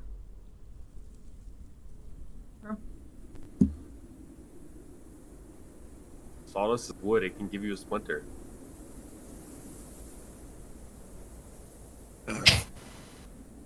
No, like the little foam ones. I'm not talking sawdust. Oh. This is a conversation we're having right now. Yeah, right. I mean, Federico just looks around and picks up a packing envelope. Here, just use this. All right. Yeah, Puts the astrolite in there, and then takes the crossbow and the bolt and puts it on his back.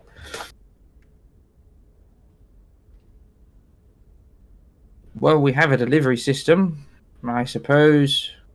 Do we know the layout of the crematorium? No, I say from the back. That was my point earlier. You remember? Do you have anybody to call to get a sit rep? Does anybody have a local contact? We can pull blueprints of some kind. Yeah, you said he's there. Vesh, you know. As the Coterie, I think he was looking for more of a city planner. As the Coterie inspect their new gifted weapons and begin to organise a disorganised strategy, first of all you will find your new weapons under props and weapons. They hear the door to the shop open and close, followed by slow and very deliberate footsteps, growing ever closer. The door to the workshop opens, and a woman clad in black steps into the room, staring straight at Federico. I grab a sword off the wall. Closest one. Bianca. Federico. And I'm not doing an Italian accent.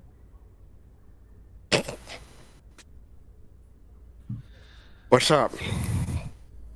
I need some time with you. Alone, please. Now, Coterie really? and look up. Shouldn't take too long. I'll be right back. I'll walk over to where Bianca is.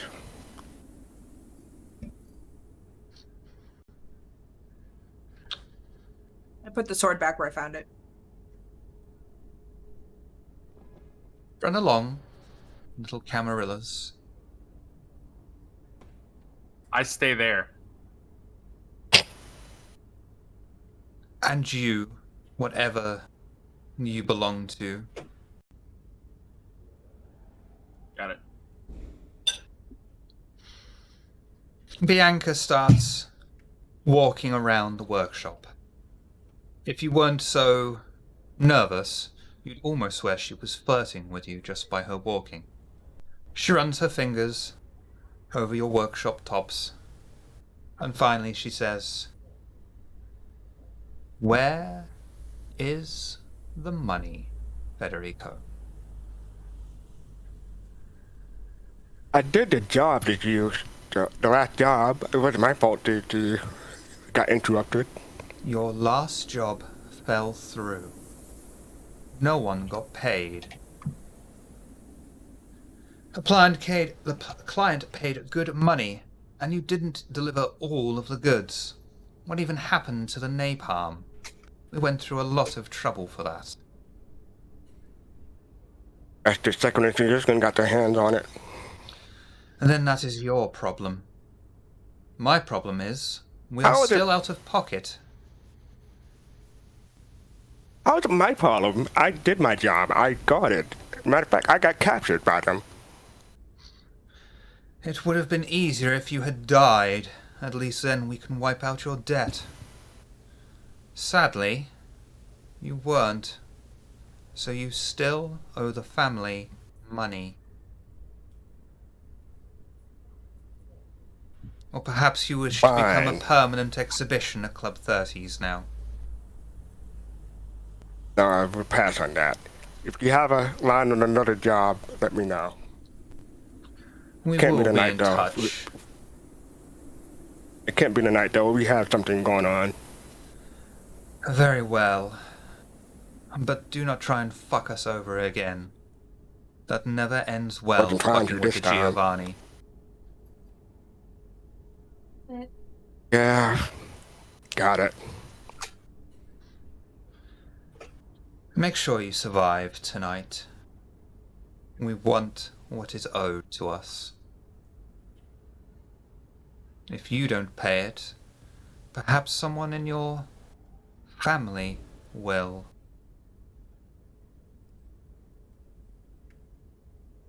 I'll do this.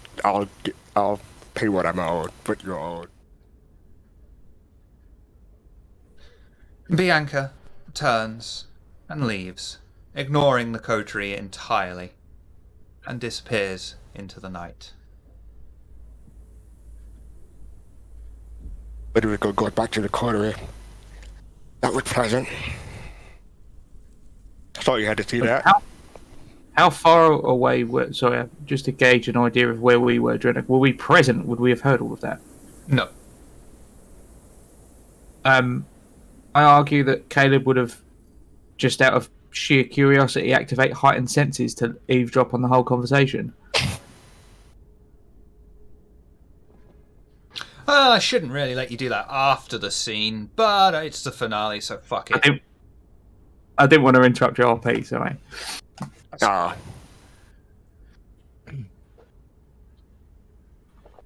So yeah, if you want Caleb to have heard, that's fine with me.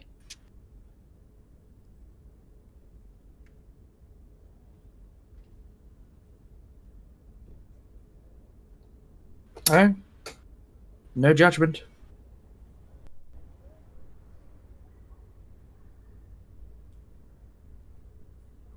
So we all set? Got everything you need? I'm on with that great sword. Nice pick. Oh, I'm already out the door already. Already out the door. Oh. Oh. Alright, well, I head outside, but everyone else is outside. When you come outside, you see Amon, because great swords are quite big.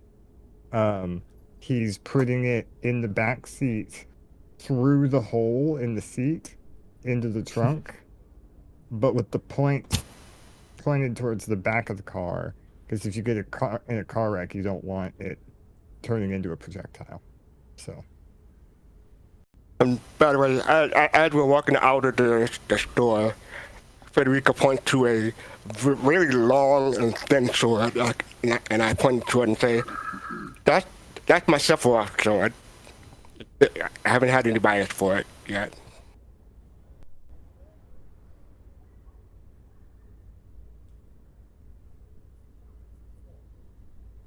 Everyone heading into our respective vehicles. Before we go, we're heading to the crematorium.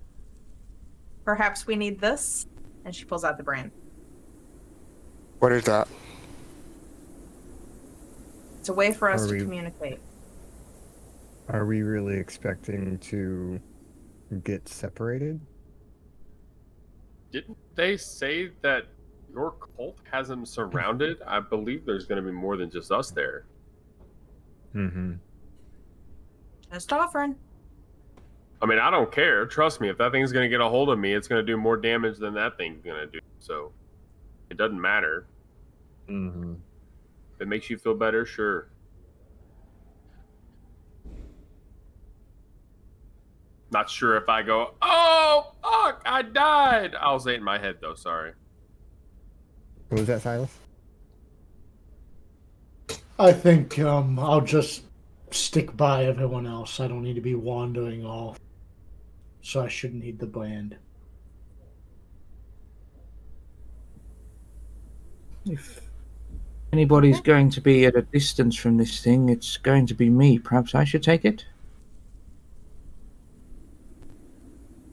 By branding, you'll be able to communicate with whoever is holding the brand. Sure.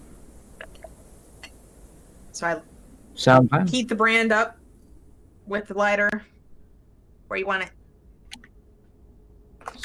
Just points at the inside of his arm there. I press it into his skin. Take 1 superficial damage. Mother! If you heal that damage, 1, the brand is gone. Is it just 1, yeah? Yep. Cool. Okay. I'll roll my sleeve up for Cedric. I press it into Xavier's arm. Take 1 superficial damage. I pull a glove off and show it to Caesar, kind of open palmed, and just go, 1 more for old time's sake. Press it into his hand. Take 1 superficial damage. I'm a close range fighter, but sure, why not? Roll up my sleeve, hold it out to Cedra. What was the limit again? Press it into his arm. Take 1 superficial damage.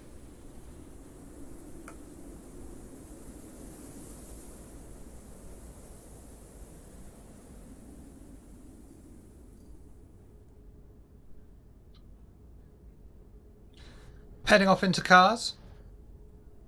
Yeah. Mm-hmm. Is there anything you wish to discuss on your journey?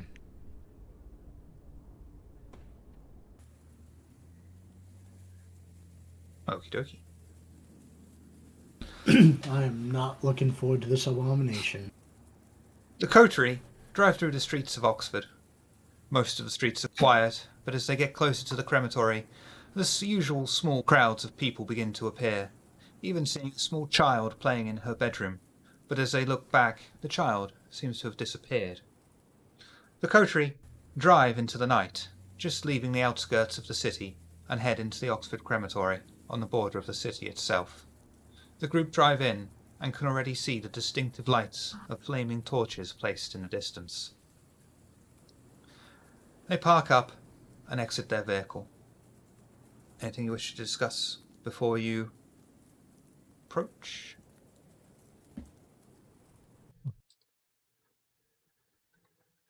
Any recommendation for if we come across this thing?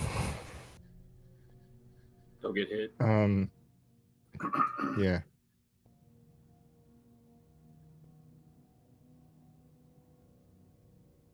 Considering the 2 times that we've seen this thing in the flesh, I don't think there's really anything we can say to warn you about it. Nice knowing you. If you got any disciplines to help you dodge, I'd use. Fair enough. Thank you. Are there any other vehicles around, indicating like any cult members being here already? I would say that the flames off in the distance would indicate that the cult are present there. Gotcha. I know it's a crematory, but they usually keep the flames inside the building. I must have just missed the flames part. Sorry about that. The group approach the flames and find a large group of masked, robed figures, recognizing instantly the many masks from the cult of Mithras. A figure carrying a staff with a large ring in the shape of the sun approaches the coterie as they begin to get closer. They instantly recognize the unmasked face of Vesh Griffin. The Camarilla Mysterium presents a united front to face this heresy. We were fortunate to be able to catch it this night. The information your coterie gathered, coupled with the departure of the vile usurpers, allowed us to gain insights from the blood.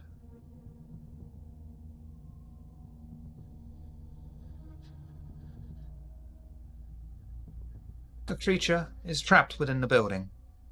It might be insane, but it still seems to have a survival instinct, and hasn't tried to escape since it saw the Mysterium gathered here. The doors remain unlocked. We merely waited for you since we thought it appropriate to see if you had any ideas about how to destroy it.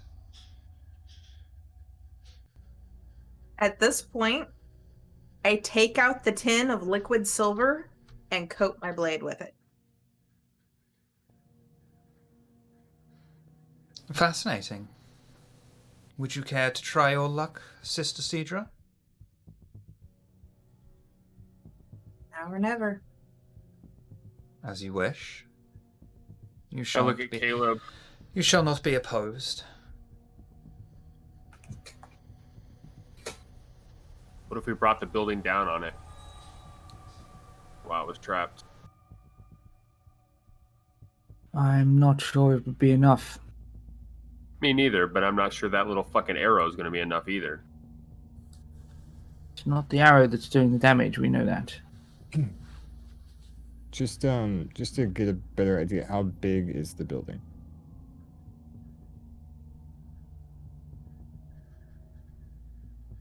It's a large one-floored building. Okay, thank you. And this I knew you were is gonna- a habit for. Sorry. I This is just a- wanted to. Go ahead, Matt. Go ahead. Go No, ahead. It's unimportant. Unimportant, just clarification. Go ahead. I just wanted it would be a habit for Federico to check for cameras. He's sure it's safe with all the guys around here. They would have checked for that or take care of that. Yeah, I already thought I- about that but- too, but considering the place was cased already, I figured it was fine. I'm going to go ahead and activate Eyes of the Beast. It's free.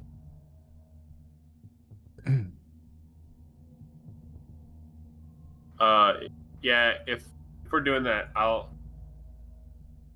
don't know if it'll last all the way through, but I was going to activate Fleetness. Yeah, I have a feeling there's a scene change coming up, so I'm personally waiting. Me too.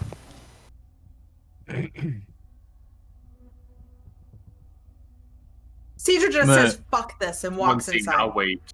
I'll wait.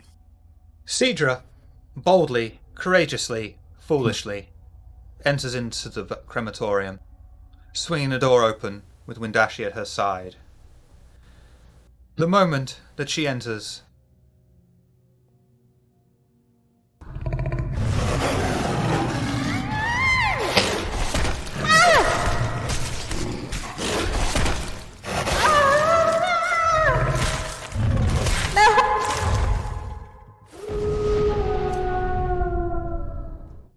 Cedra's battered and mutilated body is spat out of the building and lands at the feet of the gathered kindred.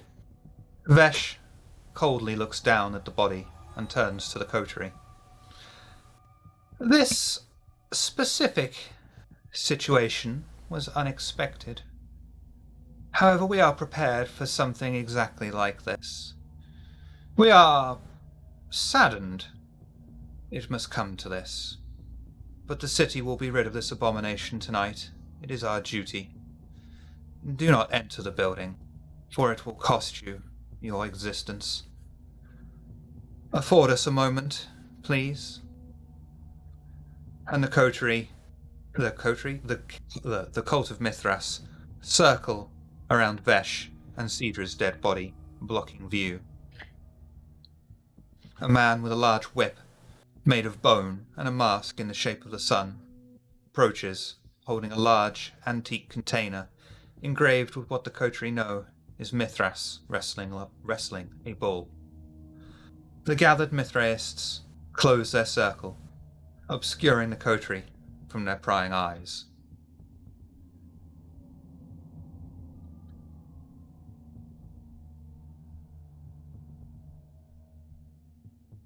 Did the door shut after she was thrown out? That's your first question? Yes. So, okay. Sorry. A lot's happening right now. Are they chanting something? Pardon? Are they chanting anything? No. I'll watch intently with what they're doing with this bone whip. Yeah. Yeah. I'll go up and put my hand on Amon's shoulder.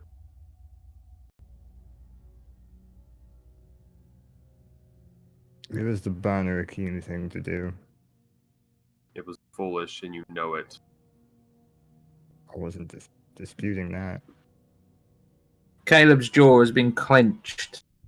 Deidre's body hit the floor, and he said nothing, and he's just started preparing the astrolite arrow. And approaches Amon and Xavier are standing just a little ways away. I don't have to use this thing against the abomination.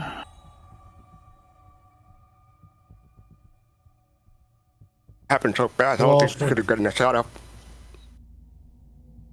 I don't think you could have gotten a shot off. It happened so fast. No, if I don't have to use this thing against the abomination, I have another target in mind. That abomination is certainly frightening.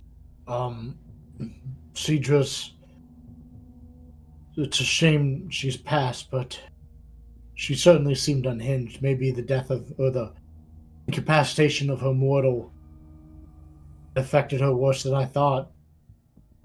Silas, I need you to stop applying logic to this situation this very second.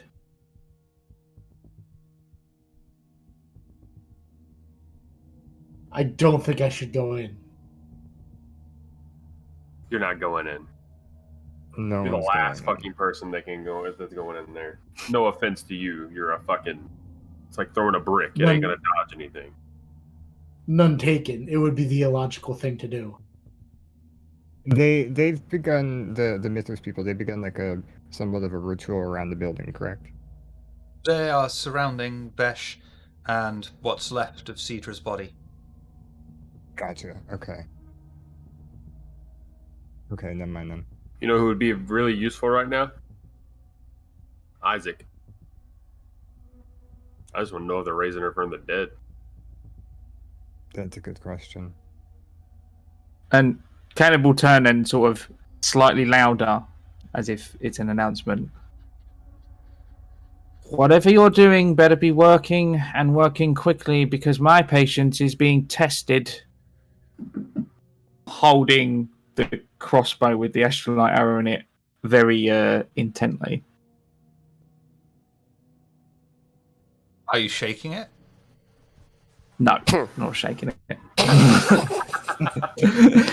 I might be insane, but I'm not stupid.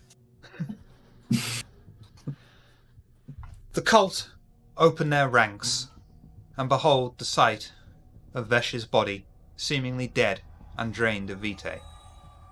The remains of the broken antique container sit upon the floor. Standing next to it is Cedra, her eyes completely white, almost glowing, her body still wounded, but as the Coterie look upon the resurrected Banu Hakim, they can feel an almost intangible force emanating from her. The Mithraists all take to one knee and lower their heads to the ground as Cedra's body strides forward several steps, standing in front of the building the abomination is hiding in. I put force on Amon's shoulder to try to get him to kneel. Hear me now. Reveal yourself to me, creature. I command your exodus of your hiding place. Stand here and face me now. Your last action upon this place shall be that of a man, not a coward. You, vile creature, are nothing but a remnant of thieves and tricksters. Your creators stole that which is divine. In their hubris, they could not bring themselves to destroy you. But you are nothing but a mistake. A mistake I will now erase. You stand before a god that is the sun, a god that walked this earth before you were even created. You are nothing, and I am eternal. Praise the sun!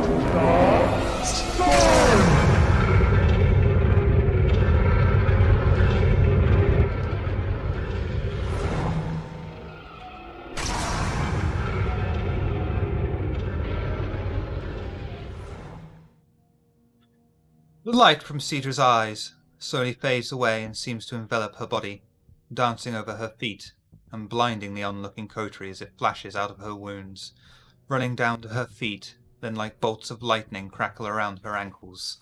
Quickly running up her legs, the beams meet over her waist, dance along her arms, and travel up her throat, her mouth, and her eyes that are wide open. The Coterie can't even look upon her, as the huge, blinding beam of focused light ejects from her open eyes and mouth, focused upon the abomination. It screams out in pain as the burning light impacts on its chest. Barely a moment later, all that remains of the Ripper is a charred black outline on the grass. Cedra's body, no longer glowing, falls to its knees and turns to ash as it falls on the floor, being blown away into the passing wind. The cult of Mithras all stand, take Vesh's body, and begin to leave the area. The man with the ferocious-looking whip and sun mask approaches the Coterie, nods his head, and simply says, "The deed is done. The Ripper is no more, and the ancient Tremere mistake is corrected. You have our thanks in resolving this. Take your time in leaving. We will have the area cleansed, and there shall be none the wiser." He turns and leaves the Coterie on their own.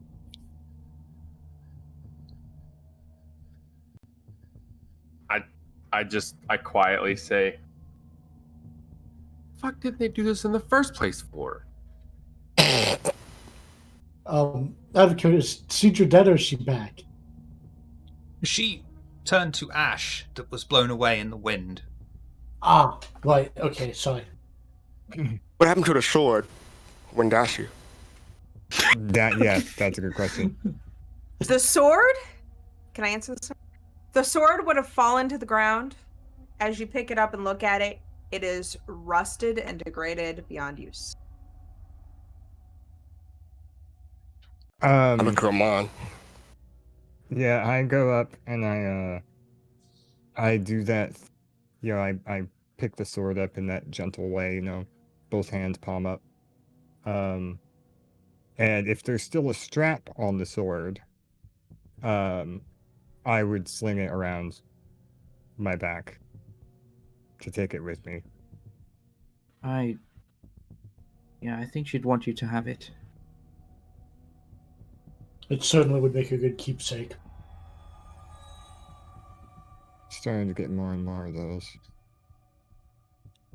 I don't know if you prefer the sword to keep the sword that way or not, but I could try to Repair. I'll keep it this way.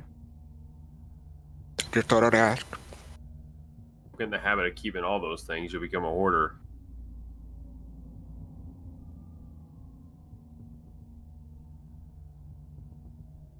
Well, Well, it's shame Cedra passed, but at least she came back as an avenging angel and made short work of that unstoppable abomination.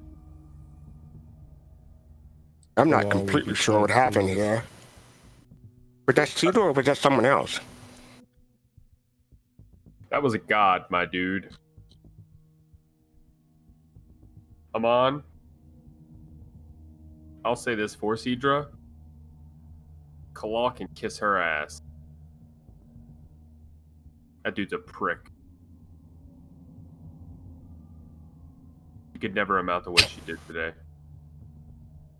Exactly why I'm gonna tell him. Good.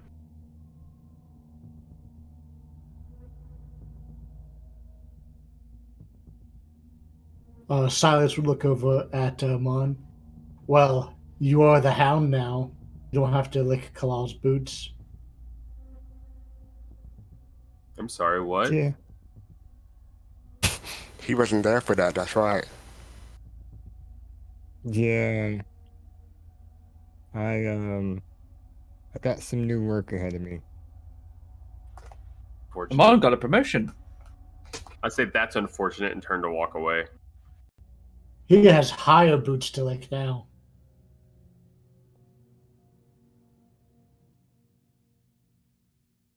Well, all of your exemplary work aside, this all should have been avoided. Your new boss,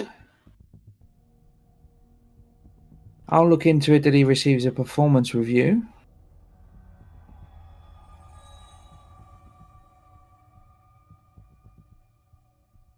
Xavier was right. The Ivory Tower should have done more, and Caleb walks same way Xavier did.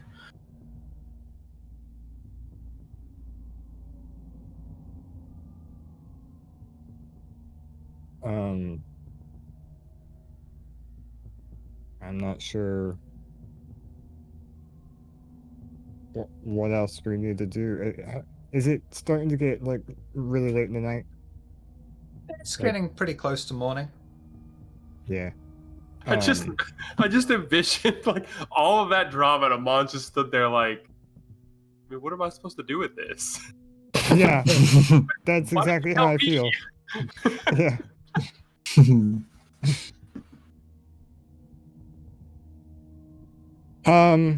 Actually, you know what? As Xavier walks away, even though I know he's not going to see it, I do the salute, and then I walk in a different direction.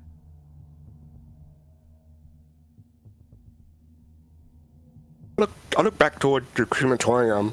Is there anything left of the Ripper or is it disintegrated? Or can I not see that part? Nothing left. In that case, I just shrug. Be on my way. Silas? I'll look around, and when Amon and Xavier start parting, Silas will turn and go with them. Xavier and Caleb, you're walking off together? Yeah.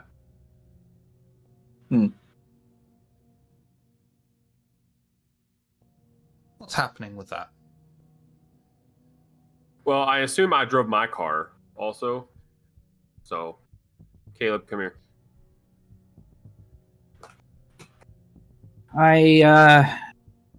The offer's still on the table. I just ignore you. I open the back of the car. You can keep talking. Okay. The offer's still on the table about getting your sire. You know better than I that Every marksman needs a spotter. I pull out Svetlana, and it's the cleanest it's ever been. Like, it's fully dressed. Mhm. And then I'll hand it to you, and I'll say, this wasn't all me. Dolores polished it. I'll put my hand on your shoulder and look, where I'm going, you don't want to help me. I think you know where you're better used at.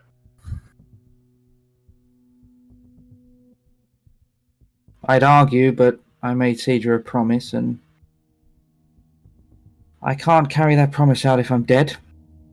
So, best of luck, and if it means anything, perhaps my last words to you should be what my last words to you were on the first night we met. For what it's worth, you'd have been a damn good Alistair. Thanks. And Caleb walks away.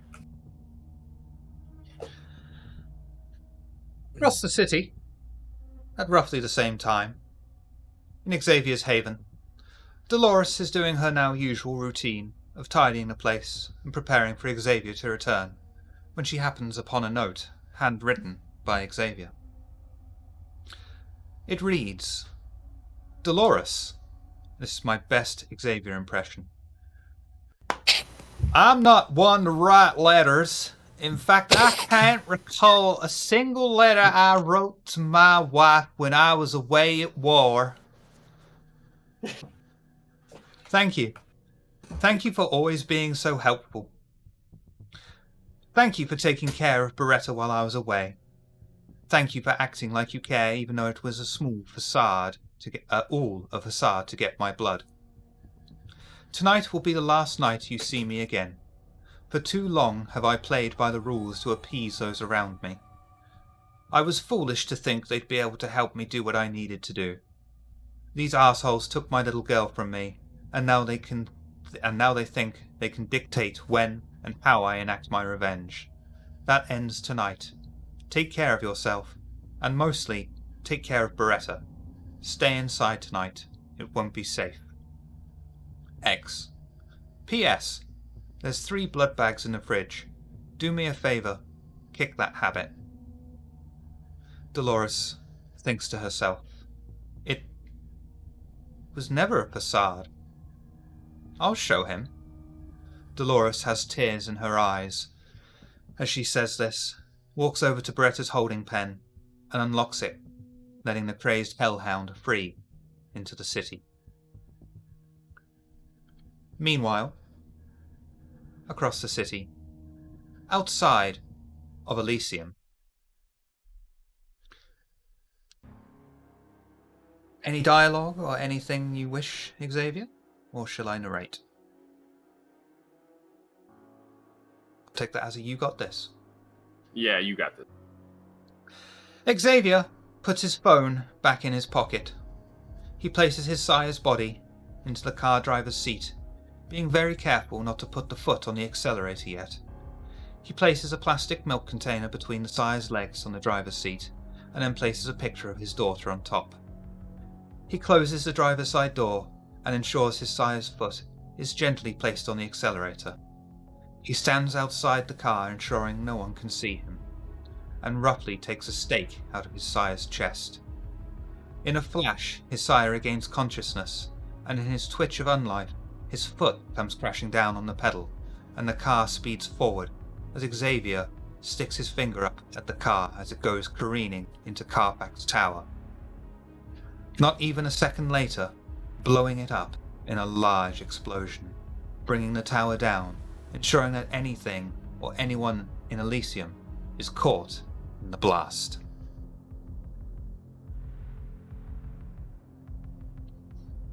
And that is the end of Season 1 of London's Burning. May I do one little thing? Yes? Is it I wanted... bigger and better than blowing up Elysium? No, I wanted to try and get it in before that because it wasn't as cool. but I Sex didn't tape. want to interrupt the flow. But when Amon gets back to his haven that night, he takes Windashi and he places it on a shelf next to a bloodied version of his mask and a little dirtied stuffed turtle, and then goes to rest for the day. Oh, no, you don't. You're a hound, and something just fucking went down. Well, I know, but morning's coming, so I'm going to bed.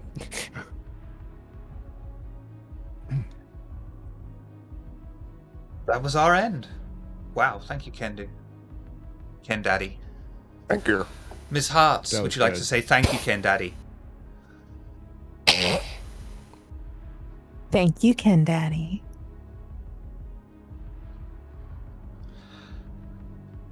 Shiver made me. So, housekeeping. Wednesday, in most people's time zones, we have the ongoing and continuation of London by Gaslight, which has got everyone here. Fast cart occasionally, maybe, happily. Bully from Table Goth, and an extremely special person joining us as well. And that will be... Top Hat playing still? No, sadly we've had to lose Top Hat. Because middle of the week, very late, UK, he has a life. And that's going to be replacing London's Burning for the time being. Then after London by Gaslight ends, we will be doing our version of Fall of London. And then after Fall of London, you're going to find out what's happening in Oxford for Season 2 of London's Burning. Also, beginning next weekend, if it's still on the plan, Tina, you're bringing back Bloodlines, I don't know right? what day at this point, though. Yeah, we used to do it on Wednesday, so we'll figure out another day. I am bringing it back, though. Yeah, Now that, we're swapping Yeah. over the days. So game day used to be Mhm. Wednesday, now it's going to be London by Gaslight. And then we'll probably do So Fridays. games, Friday or Saturday or something. Probably, yeah, Saturday. Yeah. Fridays. I was At going to least- say, I'm thinking this Saturday. I would prefer not to, but yeah. We'll see. We'll work that out with you. Don't worry. Can I take a guess at what happens Season 2? Yeah? War! Yeah. Or What is it good a war. for? I mean, an anarch terrorist just bombed Elysium. That's fucking war. I think London the by plan is Gaslight. mental with the one. Yeah. London by Gaslight Yeah. is serving as a little bit of an experiment for me because we're doing it in a true sandbox method. So I'm merely just making plot hooks for London by Gaslight, and and Season 2 of London's Burning is going to have a similar sort of thing. Yeah. I don't know why I do this to myself. Take it So- up us. Thank you all for coming. Mark from Bootleg Club. Where can we find you and what do you do? You can find us over at twitch.tv/The Bullet Club on Fridays at 10 p.m. UK time, thereabouts. We're streamed by 10 and we're usually up and games running by about past. Campaign has just resumed after a little break over Christmas. We were messing about with some one-shots, but we resumed last night. And I think not this Friday coming, but the Friday after, Nitro is going to be guesting on the campaign. So that should be good. And I mean, I've said this in the past. We've had Miss Hartz on already. I'm sure she'll come back again. We're going to have all of you on at some point. So yeah, be good. Thank you for coming. It's always a pleasure. We'll be seeing you as a regular in London by Gaslight, correct? Yes. First, I'm trying to think now. I was gonna say that didn't sound too convincing to me. No. I am playing. I was about to say something and then decided I don't want to give that one away yet. No, but it is the first time I've played vampire outside of a modern day setting. I think it's the latest I've ever played a vampire game in like human history was. I see what's happened here, by the way. We secured at least having one person that knows London in our group. Oh, yeah. Helpful. I'm your guide. Go two lights, take a right, and we're all just like, no. 2 lights No in idea. London. well, Victoria. But yeah, this is the earliest in human history. I've never played a sort of a campaign that wasn't roughly modern. Caleb is actually a character from a V20 campaign I played in my university days that was set in 1989. So this is technically a sequel to that. Well done. But yeah, that's the earliest I've ever played a game of Vampire, and I'm interested in definitely Victorian era. When Shiv pitched it to me, I was like, yeah, that sounds fantastic. So yeah, very much looking forward to it. It's got a lot of... Yeah. It is different. I have the Dark Ages book as well. I might start looking into that as well. Christ. Nitro! Yeah. Tell us about you. Where can we find you? You can find me on twitter.com/nitrotypeat. You can find me in 2 weeks over at the Bullet Club. I mean, I'm not going to be playing Amon anymore, but he lives on as a magic dragon in Exandria, so that's fun. But yeah, that's about it. The sensational Cedra, otherwise known as the... I'm just going to go with the gorgeous Ms. Hearts. Where can we find you?